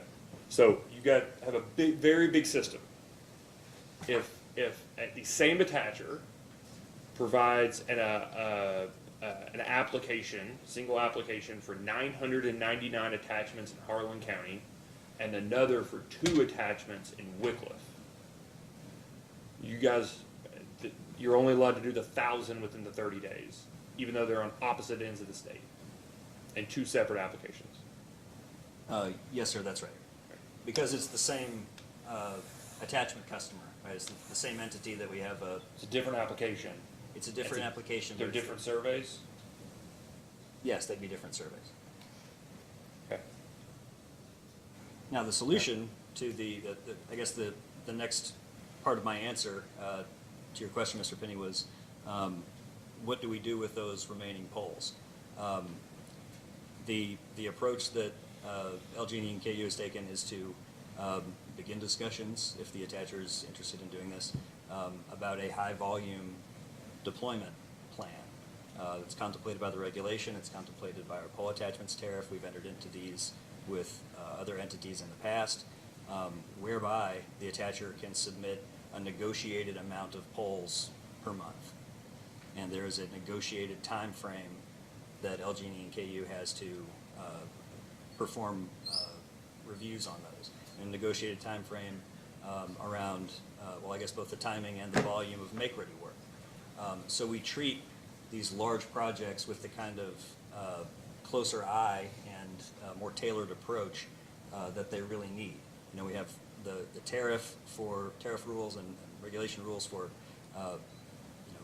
normal, I'll say, smaller to normal size applications from 1 to 300, and then slightly different rules for the medium-sized ones from 301 to 1,000, and then we have undetermined rules that two arm's length parties can determine what the appropriate response should be for everything larger than that. And so that's the approach that we've taken with our largest attacher. Charter discussions are ongoing on that front, and I guess the outcome of that will be what it is, but there are remedies already within the regulatory structure and within our tariff to address these very large-scale projects that we're going to be facing and undertaking. I'm sorry, I don't want mince words or split hairs, but they're not projects if they're all being treated as a singular project, right? I mean, objectively, anybody would say that the one thing in Harlan County and the 999 poles in Harlan County is one project, and the 2 poles in Wickliffe are another project. But for purposes of the survey and all the make-ready work, they're being treated as the same project. Yes. Yes. Or do the co-ops do the same thing? limit the number of applications to 1,000 on a rolling, as I understand, like a rolling basis is what you all basically do. So, and again, to the point made earlier, the co-ops are independent and several of them proceed different processes. I don't know of any co-op that limits the number of applications that can be submitted. Agreed. It's true. And that's, okay. What about any of the other poll owners? I mean, I'm looking back at Mr. Campbell back there, and when somebody's got 60 polls, the 1,000 is not a concern, but I just, from either the ILEX or the other poll owners. Kentucky Power does not limit. We would get in however many polls that come in, but we know the timelines and we handle first in, first out. So if it were to come from Charter and they gave us 1,500 polls at one time, we would start processing, and knowing that we're outside of that 60-day limit now. We would ask that they come to us ahead of time and say, hey, we're doing a large build out, to let us know. Doing it that way, I'm not saying anybody's doing it the right way or the wrong way. I'm just doing it that way. Not saying it's inconsistent, consistent. Not making any statement. Understood. Does the regulation, the fact that it provides not unlimited is the wrong term, but a negotiable time limit above 1,000 and a defined time limit below the 1,000, set up a perverse incentive where somebody would just file separate applications for 990, I think, at 3,000 polls, 999, 999, 999, and then 3, so that they at least get all of those within the 45-day period, as opposed to having to negotiate a time period for 3,000 polls? We've seen that in places other than Kentucky within the AEP system. Okay. But we then go back and look at if this contract agreement in other states is for the same entity and, say, to your example, the same county, then we would package them together and say we received however many applications in that 30-day period and it exceeded the 1,000 polls, and FCC states it's 3,000. Then we would handle it as it's a large project. And when they start screaming that we haven't met a timeline, then we would say, you should have come to us and told us what your priorities were, as opposed to dumping all those polls on us at once. And a point of clarification, a lot of the co-ops have been very good at working with us with setting priorities on which applications to do first. And I mean, I'll give a shout out to Sean and McLean Engineering.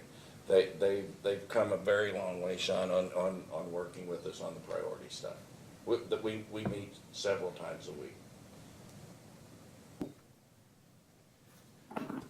Mr. Chairman, this is John Tyler on behalf of AT&T. And in response to that question, AT&T likewise follows the federal guideline with regards to 3,000 plus being treated differently, but the 1,000 polls is not the threshold. So the way AT&T deals with it is more liberal than the Kentucky rule allows for. You all just apply the FCC across the board so that you don't have varying rules? Yes, sir. All right, thanks. And I will note, I think it was KBCA note that the FCC is contemplating some changes to the timelines for those extra, I guess extra large projects, those that exceed to 3,000. So that's. Yes, Mr. Chairman, as I read the FCC's recent order, they're looking at an additional 45 days, but they're asking for, or currently it's an additional 45 days, so 90 days as I read it from a legal perspective, but they are asking for additional comments on that timeline. But as I read the order anyway, it has not changed that 90 days for 3,000 plus. Mr. Chairman, can I just add some facts around the timelines from Charter's perspective? So with respect to RDOF and grants to date, Charter's had 32,000 polls approved to attach. The average timeline in Kentucky from application to approval in its experience has been 273 days in 2023. The reality is some poll owners move fast, some move slow, some polls take well over a year. And as things stand right now, Charter has 50,000 polls waiting for approval, 25% of which were submitted more than a year ago. Yeah, so, and that's why I want to, I'm being very specific with questions, Mr. Warner, because it sounds like to me that I don't, with the, some of those were mentioned at the December testimony, some in excess of a year, but if folks aren't accepting the application technically, or they're like putting it in this rolling queue, we're talking about two different things from two different perspectives, whether the application's actually accepted. The other is, are you all talking about the time that the applications were submitted or the applications were accepted for that average time period? Oh, you're on mute, Mr. Werner. Yeah, sorry, I believe that's from when they were submitted, Okay. All right. but someone can correct me if I have that wrong. Okay. So that would be like if there was I think the regulations envision like there's a 14-day, if there's an issue, they can kick it back, and that would just be the time they were submitted. Is the two, Correct, the two and to be clear, under KU's rule, we put them in draft and catapult their system. Okay. So we start our clock at when we put them in draft in their system. Okay. So it's not accepted yet. Okay. All right. That's helpful. Yeah.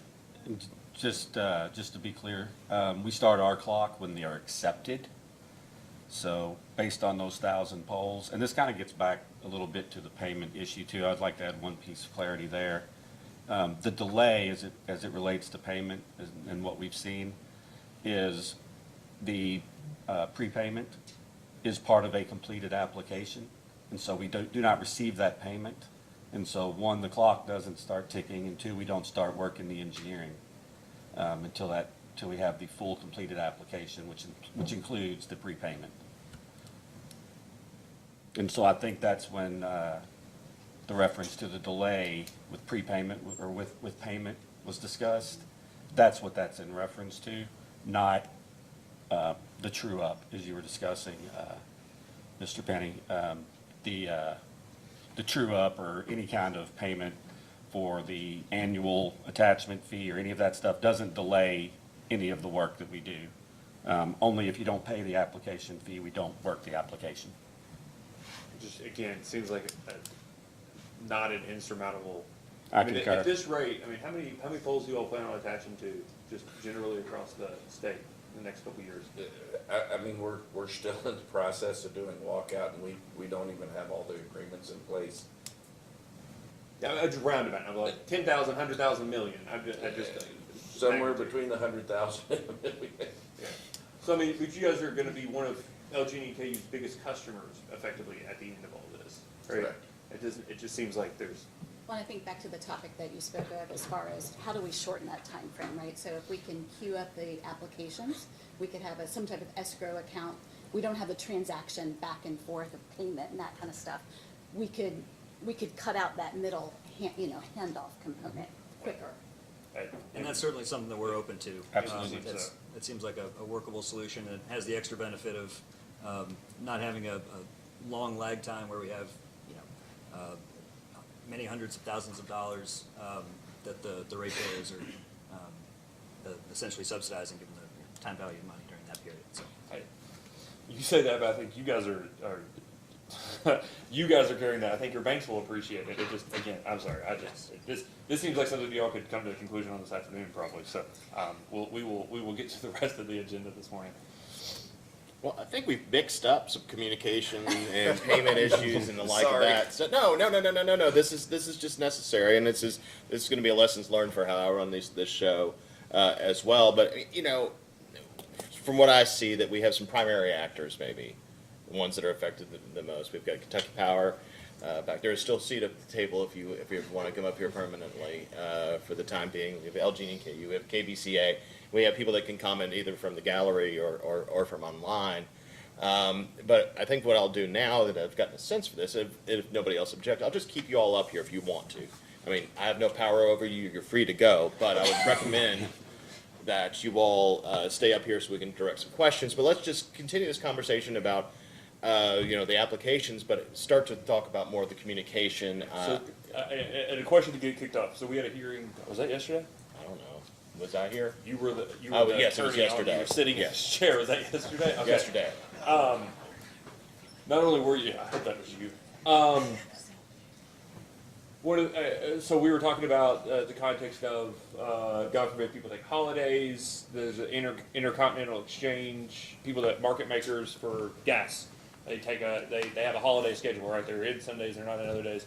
And it's like, what do you do when it's a weekend and you need to buy gas and you didn't buy it on Thursday or Friday, ratably over the weekend?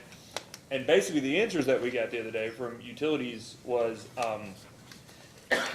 they didn't say this, but basically, well, we have people who still have Rolodexes and they will go through and call individual marketers as opposed to going to the broader market makers, right? They'll just call the people who are selling it instead of a person who will find the deal. On communications of parties, of course, everybody has a website. Everybody, has an email. Everybody can get hold of somebody. Who knows whether somebody's going to pick up? Are there actually, how do I say this? Are there defined people or offices for the people that you're dealing with? So for the attachers, for the pole owners, for the pole owners, for the attachers, for even the engineering firms, are there places on the application for individual phone numbers and emails and backups? Are lines of communication being set up at the outset, regardless of whether you have a 2 or 3 or 20-year working relationship with somebody? Is it obvious to, you guys are talking to the co-ops, that's great, but what if it's somebody other than Charter, right? Is it obvious to everybody in the room who to call on any particular issue as it relates to pole attachments between all of the parties that need to be involved in attaching? Is it either on the application? Is it available through, when the construction standards are sent out, is there a list at the back that says if you have questions about these construction standards, call these people at this utility? Are the lines of communication and the ways to communicate set up or conveyed appropriately at the outset so that you don't have to scramble and call somebody who has a public number in order to try to get you in contact with the right person? I don't know that I've seen a list like you're describing. I mean, now it's built on relationships, much like the Rolodex you mentioned, knowing the players. But I'll be honest, I don't look at the applications. Our engineering firm sends them directly to the pole owner. So to answer your question, I think you made an important distinction, which is there are the charters of the world who are easy to find and easy to know, and then there are many other attachers, smaller attachers, particularly that the cooperatives deal with. And the approach many of the cooperatives that we've seen have taken has been to try to be proactive about communicating. So many of the cooperatives either have an email address that's sort of a single point of contact email address that goes to multiple people, or they have a web-based platform so that applications can be submitted sort of any time of day or night, and they try to proactively share this information, some on an annual basis by having a attacher meeting. So, publish an invitation, everybody come to our office, literally, and we'll talk you through our process and we'll tell you how to submit applications. And so, that, that's as a pole owner, we think that's the best way they can approach that issue. So from the perspective, real quick, from the perspective of a portal, is the pole attachment portal, for anybody that may actually know, similar to like a transmission utilities, like LG and EK, you have the ITO, the Transerve, where it's the same kind of thing. It's an open access service. It has a list of the documents, the construction standards. You can log in, log out. If you sign an NDA, you get access to confidential information. Is that at all what we're talking about? That's not how Kentucky Powers is set up. Ours is set up as, once you have an agreement with us, you get login information and you have access to a map that shows our poles, whether we own them or someone else, and then you click and select. It doesn't give you rules. I mean, once you have an agreement or you have paid your deposit to be on our poles,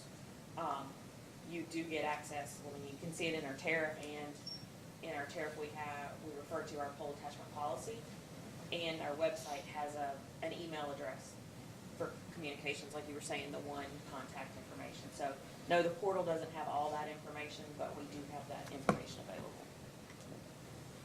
And we're set up very similar to, Kentucky Power, in that our publicly available website has contact information for the group personnel responsible for pole attachments for LG&E and KU, as well as information about how to get an agreement, a link to our online application portal, which, similar to Kentucky Power, is limited just to attachment applications. It doesn't include standards or manuals or things of that nature.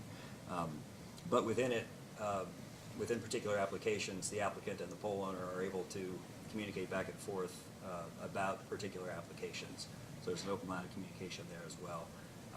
And then individual notifications about, what status an application is in can also be, can't be, it is facilitated through that applications portal. And then as far as, person-to-person communication, how simple it is from our perspective is dependent on not only the attacher, but different working groups within an attacher's corporate structure. In Charter's example, we've got folks who work on business as usual type work, connecting individual customers and building out relatively smaller routes compared with a group that's responsible for the RDOF and BEAD funding, kind of the larger deployment projects. So there are people responsible for similar roles, but within both of those groups. But the question is, do you have the information readily available to you to contact, depending on the circumstances of those individuals?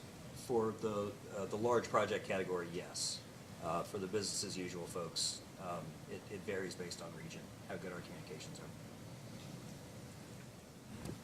So I guess with regard to a question about communication, just logistics, when there's an application made, and I think the representatives of KBCA were talking about that, it was a lot of times the engineering firm makes the application. Is that correct? Actually submits it into the Actually portal. submits it, because I'm looking at Catapult, LG&E's Catapult website, which begins with K. Took me a few extra seconds to find it. Should have clarified that, yes. It gives you an option that either an attacher or a contractor can log in. Is that correct?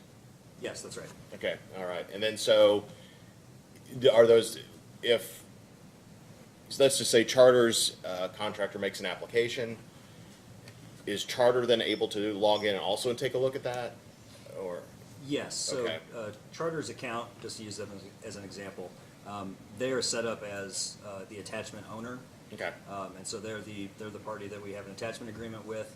And depending on which engineering contractor they partner with, we would give that contractor access to the system under a contractor login.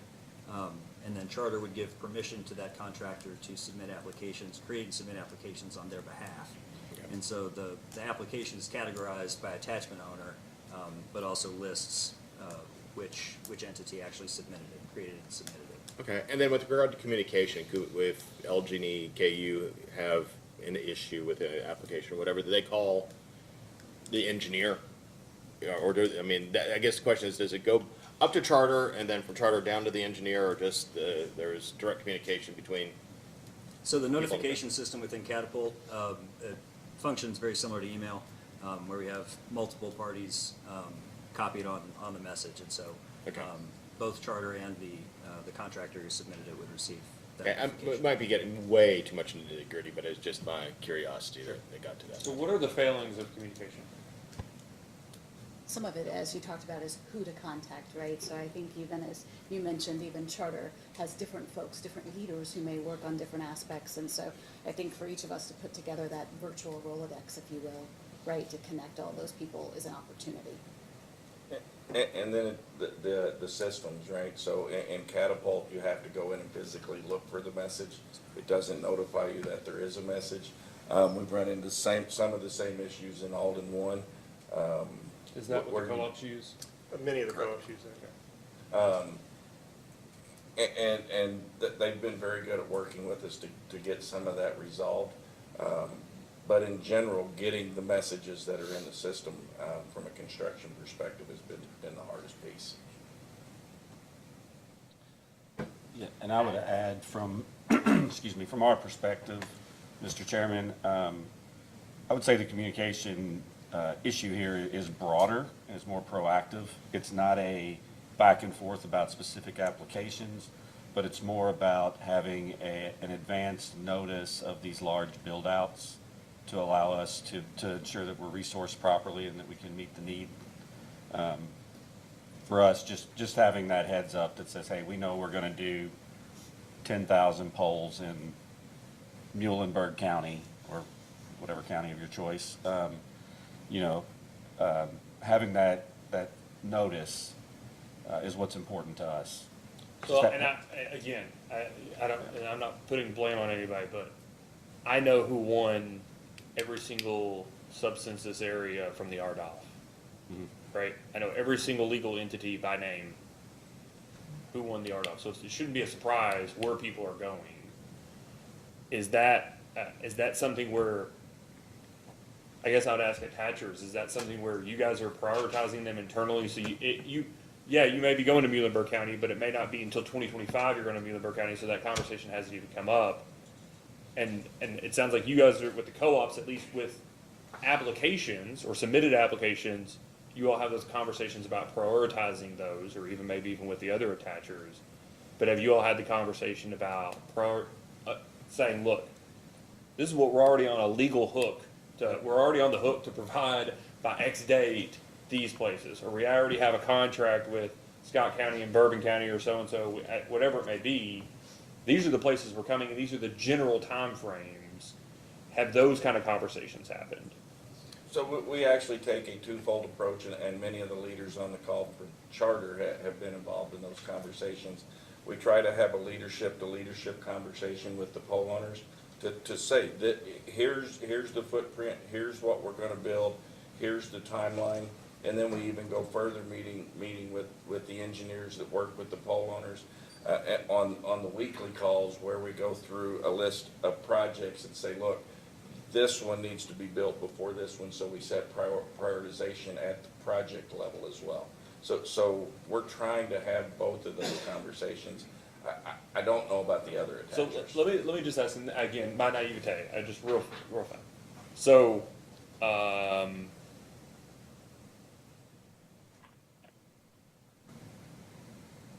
we use Bourbon County as a good example. Okay, Bourbon County has Bluegrass, KU, City of Paris. Maybe is there another co-op in Bourbon?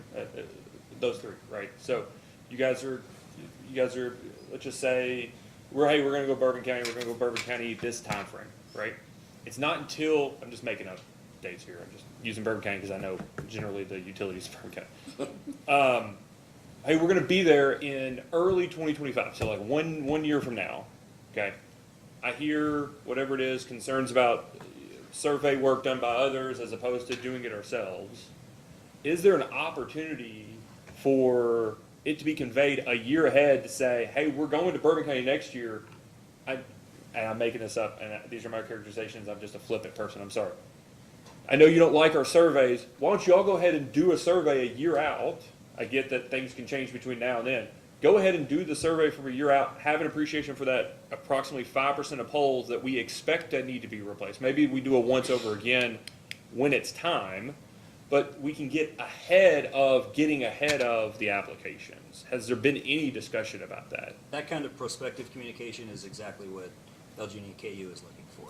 That kind of forward-looking planning that'll enable us not necessarily to pre-work an area, but to resource up for it and be prepared to perform the work that's necessary in order to make sure that deployment runs efficiently and quickly to get the service that Bourbon County's promised. Why not pre-work it? I generally want to understand the drawbacks. I would say that, so if in the scenario you've given, now maybe we can get more specific, but in the scenario you've given, let's just say we've got 5,000 polls in Bourbon County. I don't know what the actual number is, but we've got 5,000 polls in Bourbon County. Well, I don't know, does the attaching entity want to attach to 5,000 polls, or do they want to attach to 10 polls? I don't want to go out and survey 5,000 polls and spend all of that time, effort, money, knowing that they only were going to attach to 10. Yeah, so but I can tell you by looking at a map approximately the polls that. And if we had that information, then it would be, if we had that information, it would be reasonable. It just has to be specific enough that you're spending the time, the effort, the money, the resources in the proper targeted way, that we're not just going out and doing a blanket survey for something that's not gonna be used. And from my perspective, that's why we do sizing to size what we call an OLT, a terminal to provide the internet. Then we do a walkout to plan the path, and at that point is when we usually start that communication with the pole owner. Because of the issues he's talking about, we have to have a defined list of poles we're gonna attach to, or plan to attach to. But if you know you're gonna hit a good portion of a county, for instance, right?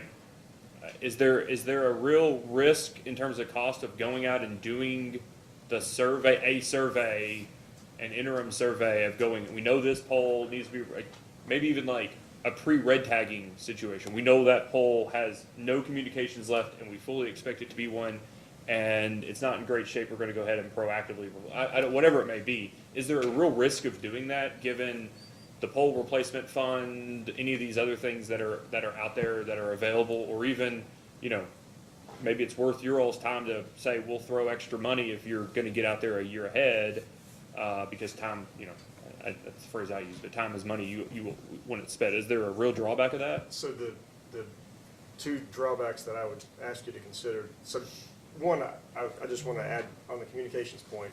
We have had, the cooperatives meet quarterly to have a joint use working group, and they have had attachers come and present, and Charter has come and done it, and presented sort of forecast, and that's been very helpful, I think. The two, I think, challenges to what you suggest are, one, there's always the option that the attacher's going to choose to go underground, which I would say in this case is rare, but there is a risk that you go out and do all the pre-survey work speculatively, and then either the project doesn't materialize or the attachments are made underground, and then you have contention over who's going to pay for that cost that was done on a speculative basis. The other one I would say is just, frankly, surely a resources issue. So it'd be great if we could work ahead, but I think we're here because we'd like to work faster on what we've got already. And so I think the practicality of actually doing what you described, even if it were, great in every instance, is a resource challenge. Yeah, and I appreciate that. I think what I hear from other folks, though, that if it is a resource challenge, an appreciation for the magnitude of what would alleviate that resource challenge would be helpful. Yes. And I think that an important point that may have been missed was the pole replacement fund. So the way I think we're using the pole replacement fund opposite of its original intent, because I think the intent was for exactly what you're laying out to happen, right? So the way it's working for us now is we pay the pole owner to replace the pole, and then we apply for that pole replacement fund, right?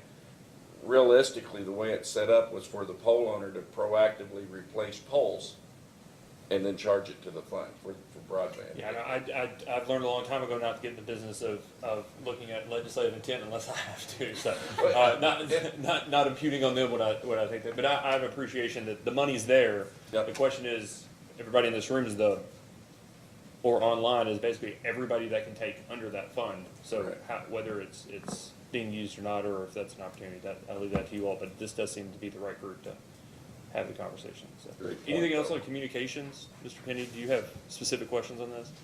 I do not. Have we also covered payments, or do we have any other issues with payments? Because we were talking about specific people. So there you go. I was in the cheap seats during payments. I have just a couple of comments. So I think the chief clarification I want to make on payments is that the real challenge with the idea of flat upfront fees, which sound really good, and frankly I think would be everybody's preference, is back to our application conversation earlier. How much work are we going to be doing? Are we reviewing accurate submissions? Are we reviewing inaccurate submissions? Are we doing what portion of the work and what portion is being submitted? And that's really the challenge with flattening all the fees. Is someone going to be driving, from one end to the other end of the system to review that, or is somebody going to be reviewing two poles close to the office? You can take averages of those things, but if you don't know how much work you're going to be doing, relative to each application, that's when it becomes very difficult to establish a flat fee. I guess to clarify on that, though, I think if you take an average, that eliminates that variance, right? So you're paying more for the two poles close to the office, because you've got that rolled into the bulk of the ones that are all the way across the county.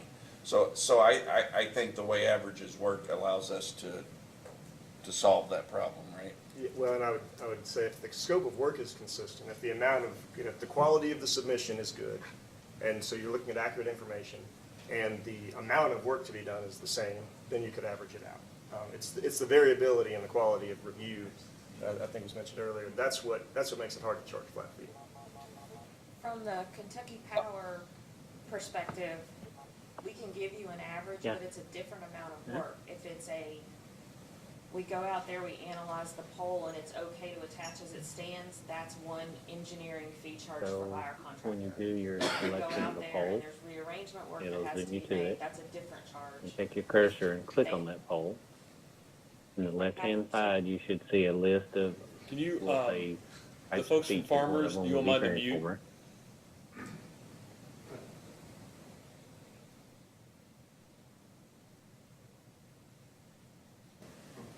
Yeah, and then once you click on that, it'll tell you it's over the side. Hey, for trying. They're muted. If there's a pole change out, that requires even more work on the engineering contractor's part. So we can give you up front, on average, this is what it would cost for the engineering per pole, but then there would be a true up after the fact. And we don't charge for that engineering on the front end, but you know, that we have that number readily available. I don't believe we have it posted in our tariff, but again, that changes depending on engineering contractors and demand. We have them quote prices annually, and then they get escalators. So it is what it is coming from the contractor, and it's a direct pass-through. Okay, well, I mean, I think we're not gonna resolve those issues today, obviously, but, you know, be in our bonnet, something in our ear for that. You know, when I was growing up, I always thought that I'd be doing exactly this, talking about pole attachments, and I have a great deal of enthusiasm for it. But does anybody need a break? I would propose maybe a 15-minute break, if that's okay. We can come back, and maybe we won't get to the rest of the topics on this, but perhaps at least cover one or two more of these topics, and then we'll talk about what the future may hold. So it is currently 12:12. Do people want to come back at 12:30 and see what we can knock out and not be too unenthusiastic about it? Thank you. Thank you.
So if you're looking for the principal, it's me.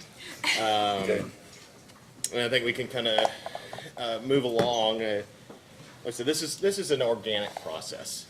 So we can, we're touching on a bunch of different topics, but I think that we had, for the purposes this afternoon, this morning and this afternoon, probably discussed thoroughly enough the application, communication, and payment portions of this. I mean, if there are any outstanding issues, we can bring them up again, but if there are no objections, I might go on to the discussion about polls. That's okay? Any objections?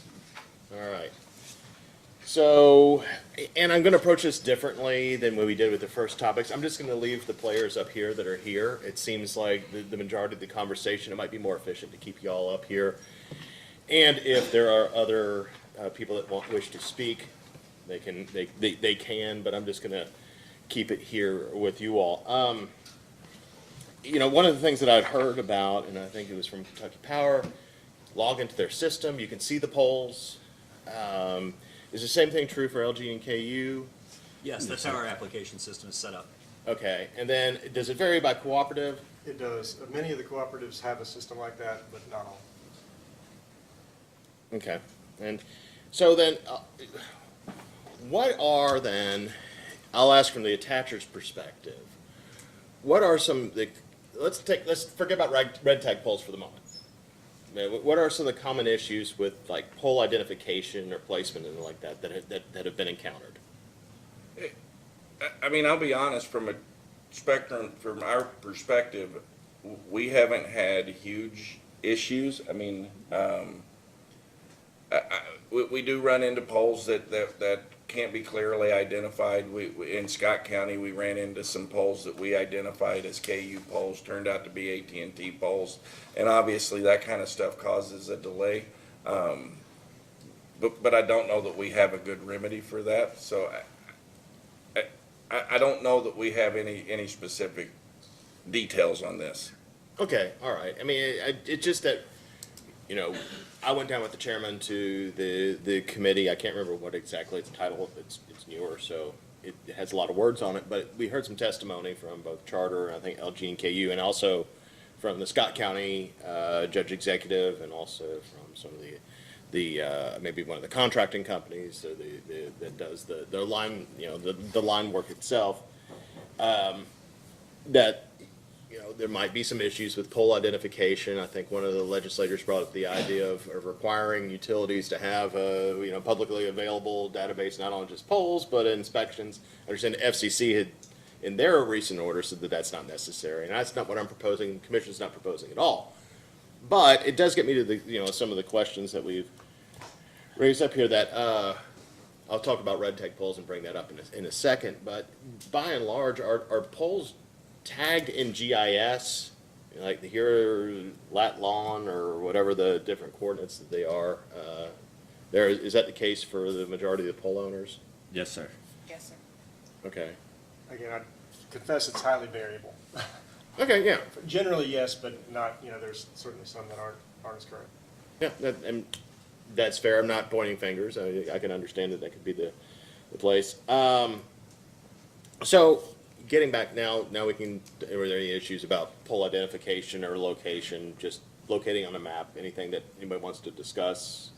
I'll add that, excuse me, we have our poll location data is shown in Catapult. When an attacher selects its application route, they'll click on the polls that they want to attach to. But embedded within that is some information about the poll. So you've got the height and the class, the operating class, basically meaning how sturdy it is, essentially. It's a grading system that we have. But also embedded in that is the poll owner. So there's information that it populates in the application who owns the poll. So we've done our best to eliminate any kind of ambiguity in that front. In the event that a poll has lost a tag, maybe in a storm restoration situation where it hasn't been tagged after it's been replaced, just for example, we've done our best to ensure that the records that are available to our attachers reflect what's in our GIS system that's available to them through the Catapult system. Okay, so this is both LG and KU. So and foreign-owned polls. So we try any foreign-owned polls that we're attached to, we identify the owner of that poll in our system. Yes, sir. That's what I was trying to explain, is that it shows Yeah. foreign-owned poles as well as, so those would be foreign-owned poles that, they're owned by a communications company, generally, phone company. Yeah, the joint use pole, agreements, yes. right. Right. How frequent is that for electric to be on telecommunications poles? We're on, I think, between 30 and 40%. Really? Of our poles. I don't think I fully appreciated that. So in that situation, when an application is made, say for a project, and somewhere along the way, there are, heck, I'm old enough, South Central Bell poles, I guess, but, it's AT&T Kentucky, but Bell South poles. Okay, well, I'll bring it into somewhat of a modern age. Along the way, how does that application process go? I'm sorry to go back to applications, I was talking about poles, but That's noted in our system, so Okay. when the attacher goes to select the poles that they want to make attachment to, it's indicated to them that that pole isn't ours. Okay, and then directs them to Correct. the proper owner. Okay, and is that have you encountered any of that where you're let's just say there's a string of 999 poles. A higher number than what the chairman was using as an example, but, so not in 99 of them are, let's just say, Bell South, because I'm operating on LG&E and AT&T territory. I know that they are significantly overlapped. In that case, do you have to make separate application to AT&T then? Yes. Okay. And does that pose any problems? Not with AT&T in particular, but you might have separate timelines, right? You could. Yep. Yeah, you would have separate timelines, separate submissions, separate Okay. invoicing. Right, okay, all right. And so if there's a gap, I'm thinking linearly, and I know that these things don't go in straight lines, but, you can string here, and then you're waiting for the foreign owner to get to it. You probably can't finish it down here, to the best of my knowledge. Okay, all right. Something I didn't appreciate at all was that number. And so, okay. That answers a question I didn't know I had. I appreciate that. All right, so let's talk about pole replacement, and let's not get into the cost of the pole replacement. Let's just get into the identification of when a pole needs to be replaced and the red tag. First of all, I think the commission tried to adopt a fairly expansive standard for what would be deemed a red tag pole, right? And then there is a rebuttable presumption in the period that if a utility has not inspected a pole within its set period of time that's set by the regulation in terms of when the inspection is supposed to occur, and that pole has to be replaced, it's a rebuttable presumption that it should have been red tagged. Is that correct? Is that everybody's understanding?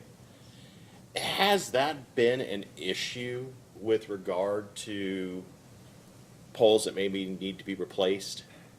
Has that come up where an attacher says, "Oh, this should have been a red tagged pole," because or there's been any issue with it? Do you know? And I'm only speaking to LG and KU, but to all property owners, pole owners writ large. No, we have not seen an issue with it.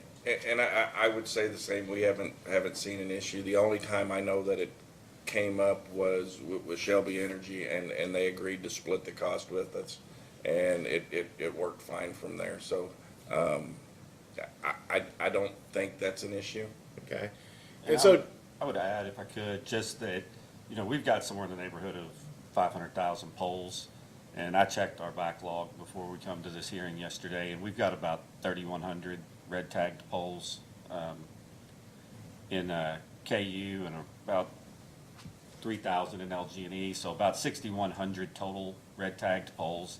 It's just above, right around 1%. I mean, you just don't overlap that often with these build outs and the red tagged pole that's waiting to be replaced. So it's from our perspective, it's just not a very big issue. Okay. Those are marked clearly, and when we do come across them, we bear the cost to replace them and per the regulation, and we haven't had a problem with this. Okay, and so have there been any issues just with the allocation of the cost for a pole replacement? Has there been any disagreement just about pole replacements in general, or much? Not that I'm aware of. Okay, because I think that when we were discussing the regulation, I don't know how many of y'all were in here that we spent a lot of time on pole replacements and disputes about that, and then the concern that, spoken or unspoken, the concern that the utility might wait to might not deliberately, might not post something for a red tag and then when it had to be replaced, move it on to the attacher. It wasn't an allegation that was made in here. I know it was, in other proceedings, I think it was actually made in an FCC proceeding. But it doesn't seem like we've encountered that. And I will note that the regulation has a complaint provision in it. To the best of my knowledge, and I'm granted just one person here at the commission, nobody has availed themselves of that formal complaint provision.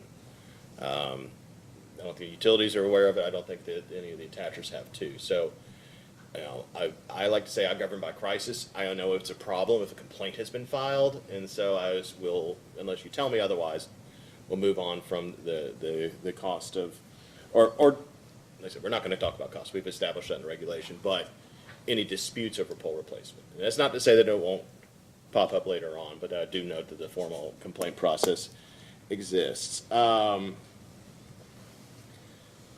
So, any other issues with polls that anyone wants to bring up on this? Do you just, in general, generic, anybody online want to discuss these things? Yeah, but just one thing that we had raised in our initial submission is that we would like the opportunity to engage in self-help for pole replacements as part of the make-ready process if timelines aren't being met. Okay, that And might I be think something. our folks can speak more to that who are in the room as well. Well, yeah, why don't you just give me a little bit of an explanation, like a more practical, not practical, but your explanation is practical, but like like sure. We just don't want the construction. What would this entail? Yeah. I'm sorry.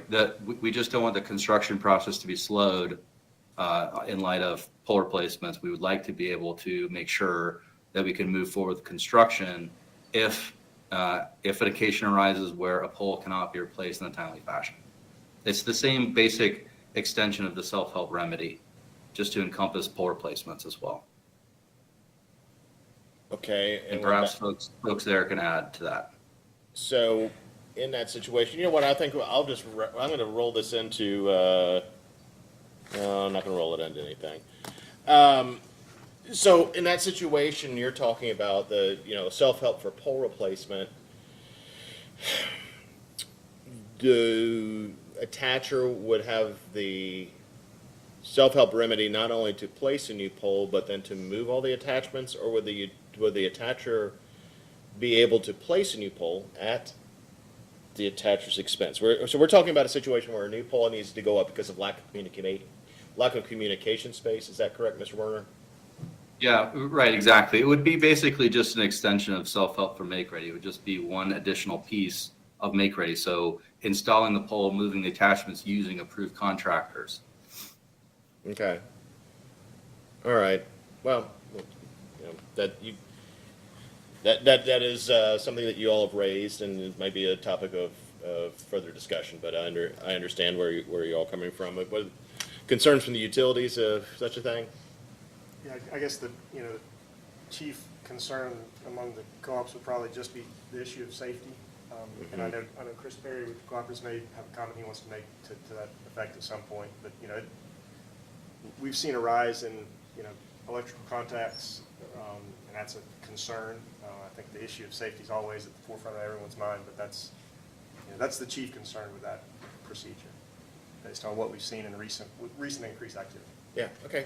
It's a good opportunity, Mr. Perry. Yeah, let me take the opportunity then.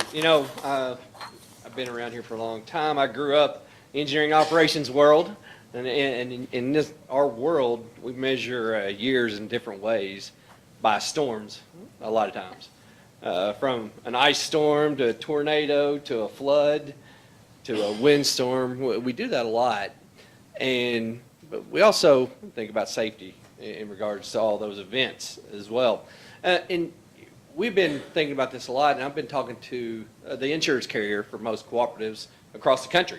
Federated Insurance does a lot of that liability work for us, and they gave me some numbers that are concerning.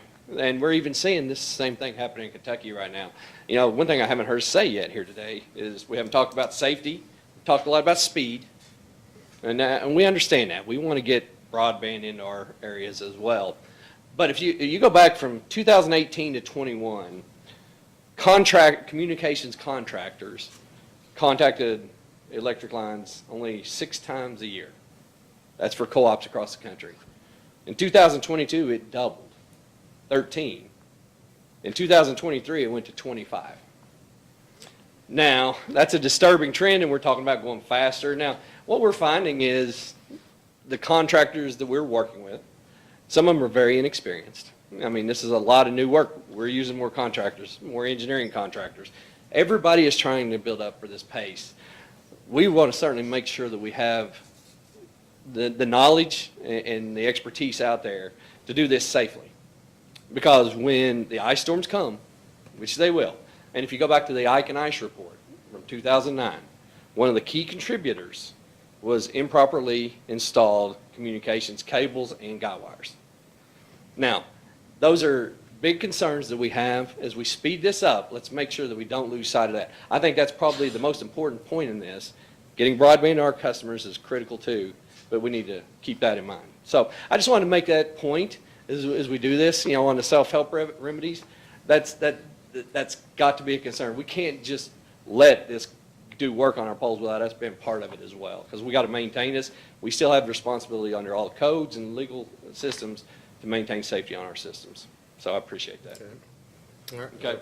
I do appreciate that, and that actually kind of is a very opportune segue into one of the questions that the chairman wanted me to get to the bottom to, and we're talking about safety. We're talking, I guess, about poles, and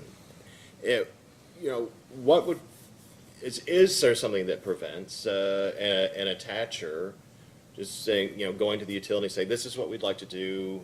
Here, we want to do a survey. Let us use the same engineer you use. Is there a sharing of engineers? Is there a sharing of contractors? I believe your original cooperative, when you used to work Fleming Mason, I don't know if it was Charter, but whoever wanted to attach to it, they started using the same contractor. We just started that process. We just finished onboarding actually this week. Okay, all right, and if that process just started, but do you seem to think that it's working? We have very high hopes. We meet with Fleming Mason and their leadership weekly, bi-weekly.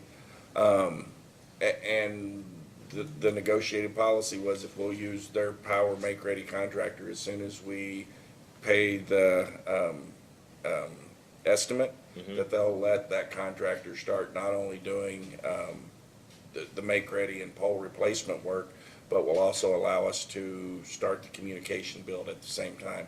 So to your point earlier where you said there's a section of poles, then a section that's not approved and another section, it eliminates that problem, right? Because they can continue to build because they're one, able to work in the power space, and two, Fleming Mason believes that they can do it safely. Okay, all right. And so I think that's an obvious solution moving forward. all right, and usually after I speak to you, I look left. I'm going to look right.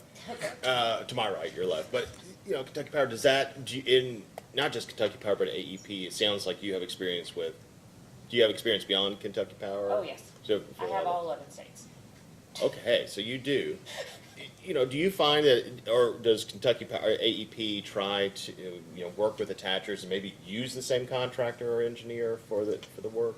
For pole replacements, no, that Okay. is not part of our process, just because from a safety perspective, mostly safety and reliability, we are starting to look at that as a possibility in some areas. What we find though is the construction resources are limited just as much as the engineering resources. That's on the back of the Yeah, agenda, so yeah. it becomes a, yes, if you use our contractor that's qualified, then we're willing, but I'm gonna pick on Charter. If Charter were to go to one of our approved vendors, for construction, they may tell them they have no resources and turn them down.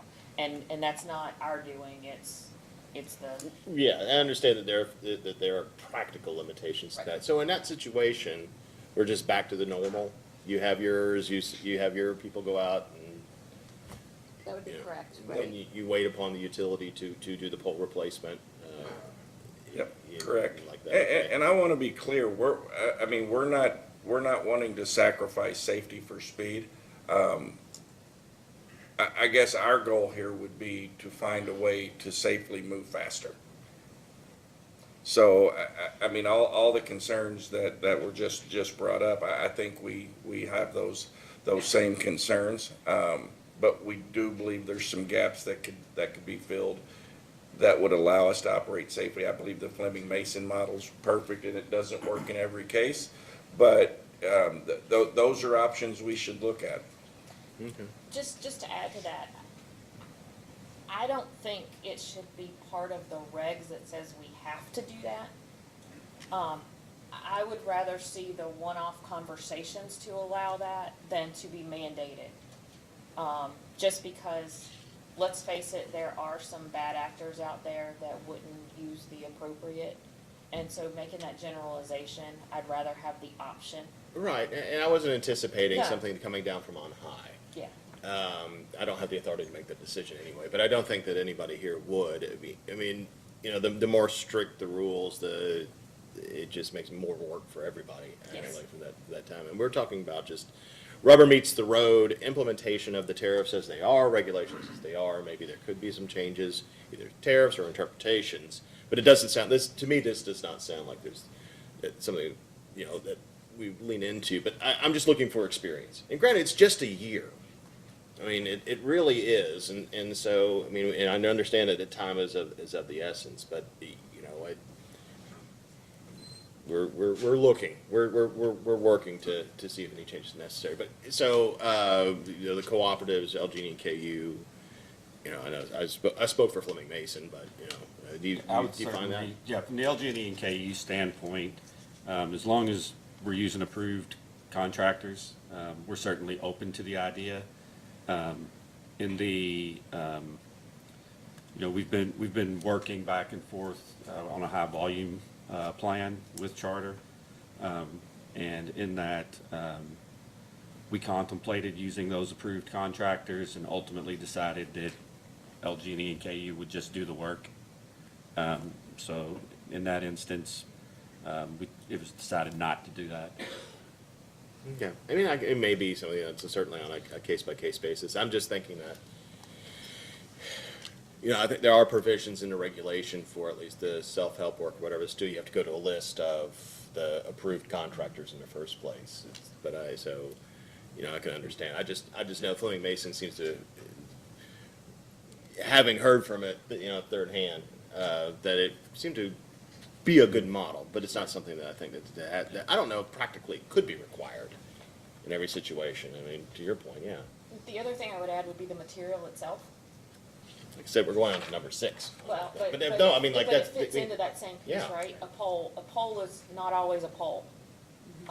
We have our approved suppliers that we have tested the wood product. We know what we allow, and if just because you use our contractor, unless it's going through our procurement process, it could cost you more because typically the communications company doesn't have a contract with a supplier. It would have to be approved material, and I don't know how. I've thought a little bit about how that would work with our procurement process, but haven't worked that completely out yet. And so it's not like you just can't go to Lowe's and get a Can't pole go that to everybody Lowe's like and buy a 50-foot appreciates. pole, Okay. no. Yeah, there's a lot of downstream implications. Right. All right. What do the KBCA run into with that? I mean, in a self-help remedy type situation, you still might be constrained by the engineering requirements. And we've already talked about, or somebody's talked about, a lot of utilities having higher standards than what the NESC has in place. You know, in a situation, hypothetical situation, where there's a self-help remedy for the on poles, or, there's another limitation on the requirement of the poles. So would Charter or KBCA envision that they would have some sort of flexibility with regard to the pole that would be put in, or would they still be constrained by the utility? Our first option is always going to be to work well with the pole owner. I mean, honestly, we're not in the power business. We don't particularly want to get into the power business. I think the reason that it was in the response was simply that we need to be able to have a remedy if there is someone who can't or won't replace the pole. Okay. I understand that. All right. So, but going back to the material, I think this is a good way to kind of move in. I mean, unless we have more discussions about polls, I can understand where people. Wow. Yeah, sorry, Duke Energy, Kentucky. My colleague Jeremy Gibson we'd like to share a few concerns. Okay. Can you all hear me? Perfectly. Awesome, thank you. Yeah, just kind of adding on to what was already discussed from the other utility companies. I mean, there are additional factors that play into the process of changing out a pole. I mean, we're talking about, the safety, the materials, things like that, but permits, outages, you have to notify customers. It would be no different than Duke trying to splice a fiber for a communication company. We have no idea who's on those fiber lines. We'd have to relay, we'd have to get that information from them, schedule outages. I mean, there's just so much more that's involved with a pole change out than just setting a pole and getting the materials. It's a very in-depth process that the communication companies just don't know. All right. Thank you, Mr. Gibson. Anything else before we move on to, I think what we've got, maybe we'll just jump to adequacy of resources. We can, and I know that we're running up on 1 o'clock. Let's see if we can wrap this up in half an hour, and then we can boot the topics and we can add some of the other topics to a new one. Does that sound reasonable? I haven't given anybody an opportunity to eat. So I apologize in advance. So, all right. So you discussed a shortage of poles and maybe a shortage of contractors. There might be contractors, but there just might be a shortage of their time to do work. Is that correct? That is correct. Is that accurate? So, what are the problems, just from a practical resource standpoint, that the attachers are finding in the first place? Say that again. Like, do you have difficulty finding contractors to do the work, or is there a shortage of material, qualified labor? In the comm space? Yes. No, I mean, in 2021, 2022, we had material issues. Now we have very few material issues. Contract resources, we have adequate contract resources. I think we're seeing more, at least in Kentucky, based on what's the BEAD program, that kind of stuff, the money that's coming in. We actually have an abundance of contractors on the comm side that are trying to come into the market. Our throttling issue has been pole applications. Okay. All right. So I'm looking at the pole owners. What resource problems are you encountering that could delay attachments being made to poles? Yeah, we're not seeing resource constraints in that area. For us, it's more about the timing and the knowledge of the volume, the communication piece that we spoke about earlier. Mm-hmm. I think, we've demonstrated, LG&E and KU over the years, we can deliver on large projects. That's not the issue, whether it's storm restoration, the Glendale plant that was just built. We can do large projects. Mm-hmm. We've been staffing up engineering resources to handle the applications. We have multiples on staff now. If we just know what's coming, we'll get it done.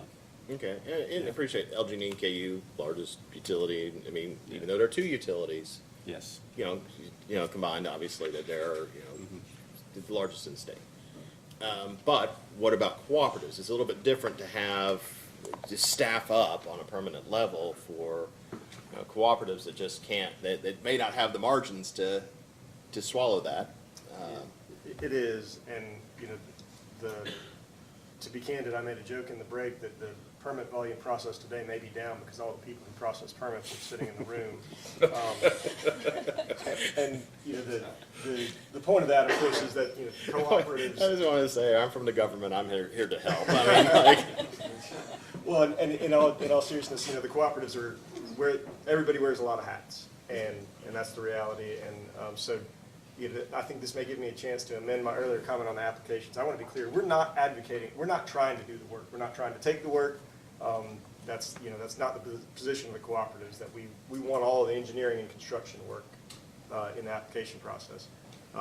So, I think there are some concerns among the cooperatives that our engineering and our, construction resources are going to have to spike and then go back down, to manage this. The things that we have been doing in terms of engaging with the attachers to get the forecast, I think is very helpful. And again, I give Charter credit for being willing to come present that to the cooperatives. We have been seeking, creative solutions, for example, allowing people to work overtime, allowing, subcontracting, relationships, that sort of thing. So we're seeking creative solutions, but, I'm afraid it's not particularly helpful for me to say that there is a concern among the cooperatives about the volume that's coming and making sure that we can meet the need. Okay, and so,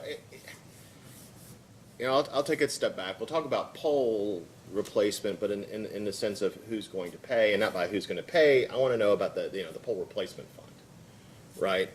And I'm coming up from the perspective of this. One of the other hats that I wear is that I'm on I'm the PSC representative for the working group for EV chargers, right? Electric vehicle chargers.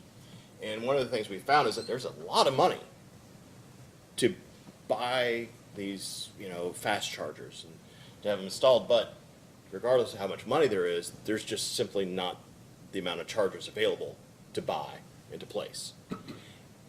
So we have a pole replacement fund.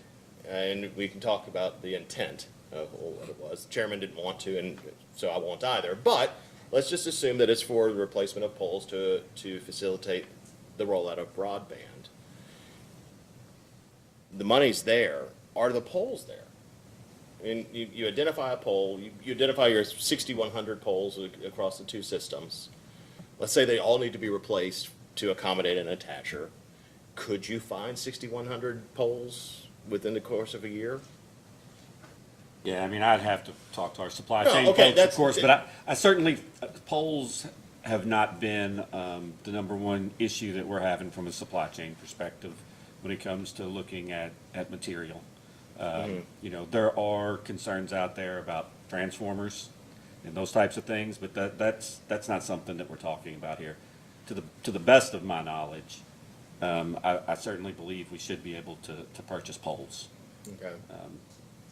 I'm going to kind of turn around here and look and see if you're going to tell me something different. But yeah, You got a thumbs up. I got a thumbs up. So from a system perspective, no, poles are not available. So I have been to our suppliers. Part of the issue is the more attachments we put on the pole, so the more in the comm space, plus the resiliency and reliability issues that the utilities have taken on to build to a higher standard for reliability, are causing taller, stronger poles requirements, right? So it used to be, as one of the manufacturers told me a year and a half ago, it used to be that our standard pole was what we called a 40 class 4. So it's a 40-foot pole with a smaller girth at the base, right? Now our standard is typically a 45 class 1 or class 2. So it's a bigger pole at the bottom and it's taller, stronger pole. Well, they flat out told me that God doesn't create 45 class 1 poles because that would take a 65-foot tree to get the girth you need for that class 1, class 2. The trees aren't growing tall enough, fast enough with the way the money is falling for lumber. So getting those poles has been an issue. The treatment of those poles was an issue because the chemicals that were used originally have been outlawed. So we moved to another treatment, and part of those come out of Canada, and Canada has not approved that new treatment. So there are still some issues. We're having to look at steel, concrete, things other than wood, which then increase your cost, increase the tooling used to set the poles, to maintain the poles, and then all the equipment on those poles. So with a huge build out, we're going to run into issues fast. Okay. All right. Mr. Perry. Yeah, I can appreciate that. Just a different perspective. We also have a supply business. The cooperatives do. We did have some problems with the changeover on materials and the chemical processes, but many of our suppliers that we use have added additional capacity to their treatment facilities, and so we haven't seen that same thing. I get it that some of that, but those pole problems we had during the COVID part of this have been pretty much alleviated for the cooperatives. Okay. But we have seen bigger poles. That is true. We're all using larger poles. Many cooperatives, after the ice storm, for example, we went to more of a heavy loading type build out instead of the medium district like the NESC calls for. So we have done that. So we have increased size of poles as well. Yesterday, I think Mr. Conroy from LG&E was the only person in this room for the hearing that we had yesterday, some online. It was for the fuel adjustment clause hearings. But we were looking at a review period from 2020 to 2022, and a lot of those things that implicated in there were problems related to COVID supply chain, and like that if you take a snapshot at the beginning of 2024, the issues that we saw in that 2-year period seem to have alleviated a lot. And I'm just wondering if, beginning of 2023, tariffs went online, the new process started to go. If even then we've seen changes in the availability of materials, we've seen it in just how we understand the process, the availability of suitable contractors that the utilities have signed off on. I mean, have we seen a change within the last year of that, where the concerns that we heard from the Scott County Judge Executive, for those that were at the committee meeting, that was, I think that whole process started before the regulation even became effective and before the tariff came online. So can we draw lessons from that now that we have a new process? And that's what one of the things that I wanted to glean from here is that, AEP might have, AEP's terrain obviously, or Kentucky Power's terrain, certainly what they serve, probably replacing a pole in certain areas. Do you still have to pay to bring in mules, or, I'm not joking. I don't know that we've used mules lately. Have we used helicopters maybe? Helicopters and special equipment. I'm just saying, I've been around here long enough that I remember sometimes mules had to be used, Right. So, I also remember we had a payphone out front. Where's AT&T? Y'all took it out a long time ago, but still. But I'm just wondering that, I'm bringing up some of these issues. Are these still all, at least related to the resources and everything? Are these concerns that we don't necessarily need to address, or is it just, From an attacher perspective, Right. I would say absolutely they are. Not necessarily for us to see kind of pole procurement or material resources, but it dovetails back into the application piece, right? So when we talk about volume, right, we've got 50,000 poles in the hopper, just of what we know we've bid on and have been awarded, right? And that's pre-BEAD, right, and pre any other funding and any other communication companies that could have been awarded the others. No matter if it's Charter or someone else, someone's going to build it, right? And so our goal is how do we get the resources amongst all of us to be able to execute that safely, reliably, and in the timetable we need it. Okay. And I still think that comes back to communication, because as Kentucky Power, we haven't seen that volume, so we don't have engineering resources readily available. If you hit us tomorrow with 10,000 poles, I'd tell you it's gonna take me probably 3 months plus just to ramp up the resources to be able to handle that from an engineering structural analysis. I'm making up numbers here. I don't know how long it would take.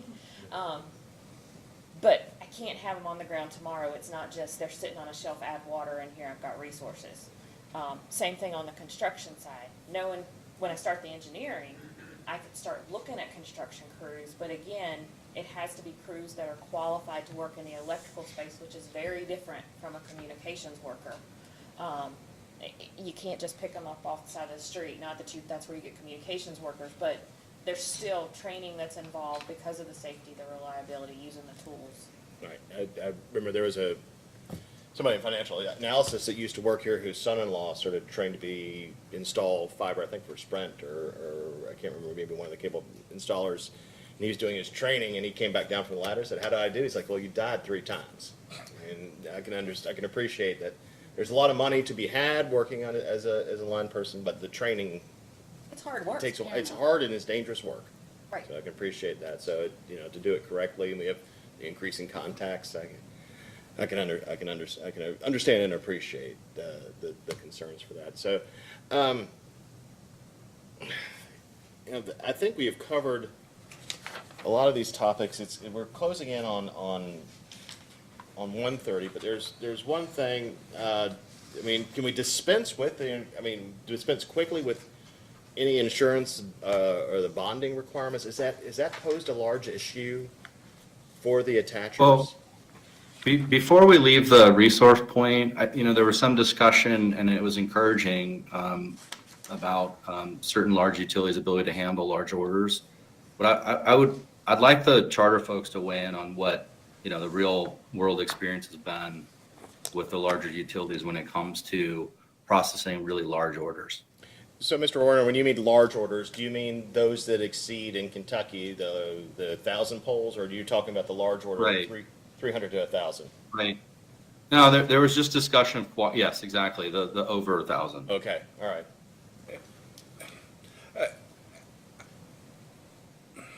When we bring up communication, I can't help but think of the pole limit, and that pole limit stifles communication. I just don't see how we can provide information on a large project and then not put them in the system so that you could judge the overall project in its full scope. So if we've got a county with 40,000 poles and we give you 1,000 of them to look at, it just doesn't seem productive to make, in this case, 40 trips out there to look at them 1,000 poles at a time. So for us, and I think what Paul's alluding to is the pole limit is really the stifling measure for communication. It's easy to go and talk about and show on a computer screen, but that doesn't improve the overall process if we aren't already processing the polls, right? Right. So, but that would be a problem regardless of the number of the limit on the polls. You even raise it to 3,000 to mimic the FCC rule. Right. You might be limiting, so you might be reducing some of your problems, but you still have 40,000 polls, and let's pick a Bourbon County. We've been picking on them all day, but 40,000 polls in Bourbon County, 3,000 is still less than 10%. No.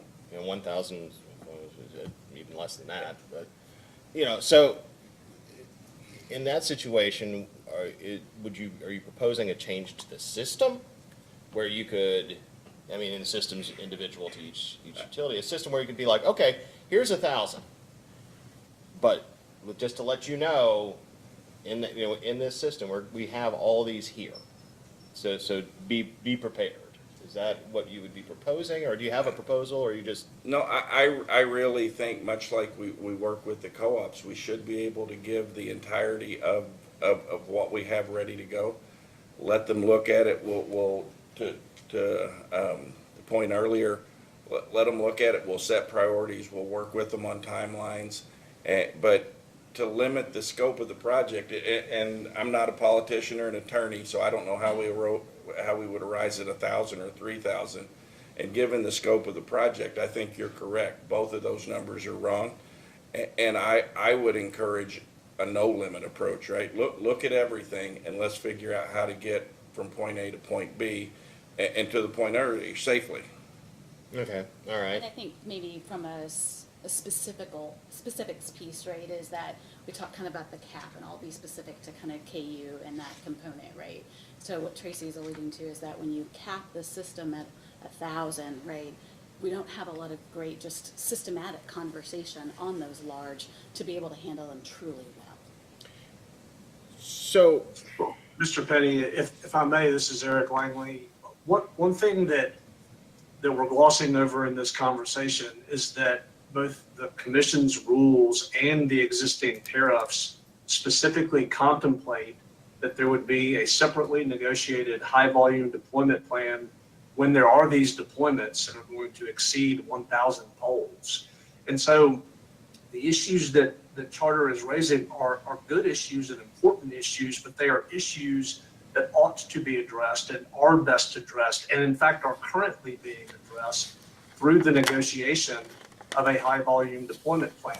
And so if they need to dump 40,000 applications for 40,000 poles on a utility, then come to the utility well in advance. And by the way, the commission's rules require at least 60 days advance notice of any deployment in excess of 300 poles in 30 days. And so the advance notice for a 40,000 pole deployment should be commensurate with what the commission has already determined to be appropriate.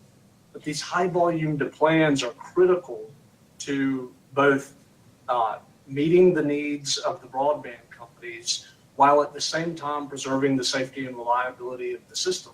And LG&E KU has actually entered into several of these, as I believe Mr. LaFollette referenced earlier, and as we thought about done with negotiating one with Charter. Right, and so maybe, and I appreciate your comments, Mr. Langley, and I think I understand that is how LG&E and KU have approached the larger volumes, but I was just wondering that since I'm getting is that from just the system standpoint, let's say that we cap it at that is still the project is 1,000 poles or less as a 45-day.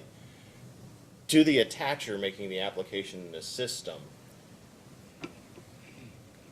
are we talking about just a practical problem with the website? You know, you could throw in all your polls. Maybe that's not even a true application. We're going to be doing all these polls. We understand that it's a super large project or extra large. I can't remember the term Mr. Langley used. But you know, here it is. Start the informal process of discussion. Is that something that am I getting to something that could be a possible solution, or are you all looking for more? Because I'm struggling with what the problem is. The problem is the system, and we're talking primarily about LG and KU, limits it to 1,000 poles. Beyond that, you can't sit it in there. Or are we struggling with the fact that the regulation says anything over 1,000 poles that you negotiate a different timeline? From my perspective, the regulation is a minimum, right? I don't think it sets any regulation that a pole owner can't do more. And with many of the co-ops, we have them doing far more than what the regulation requires, right? I think what we get to, and here's the issue with the contract we've started negotiating with KU. I'll be frank, and they ask us to be direct. We've worked on it for a year, and we're almost there, and it gets us to 2,500 poles. By the time we sign that, now knowing that BEAD is coming, it will be woefully insufficient for the work we need to do over the next 3 to 4 years. So the contracting process is slower than the make-ready process, it seems like. To a simple guy in construction, I'm an electrical engineer, I'm not an attorney, I'm not a politician, so I don't understand all the nuances. But I do understand from a construction perspective, if we're going to do what many of the states and municipalities are asking us to do, we're going to have to find a way to move faster. And I think ignoring the volume because of a regulation doesn't move that forward. If you can't see the volume, how can you possibly process the volume? Well, I guess that gets us back to communication. So I'm going to be looking to y'all because I know that you've received these.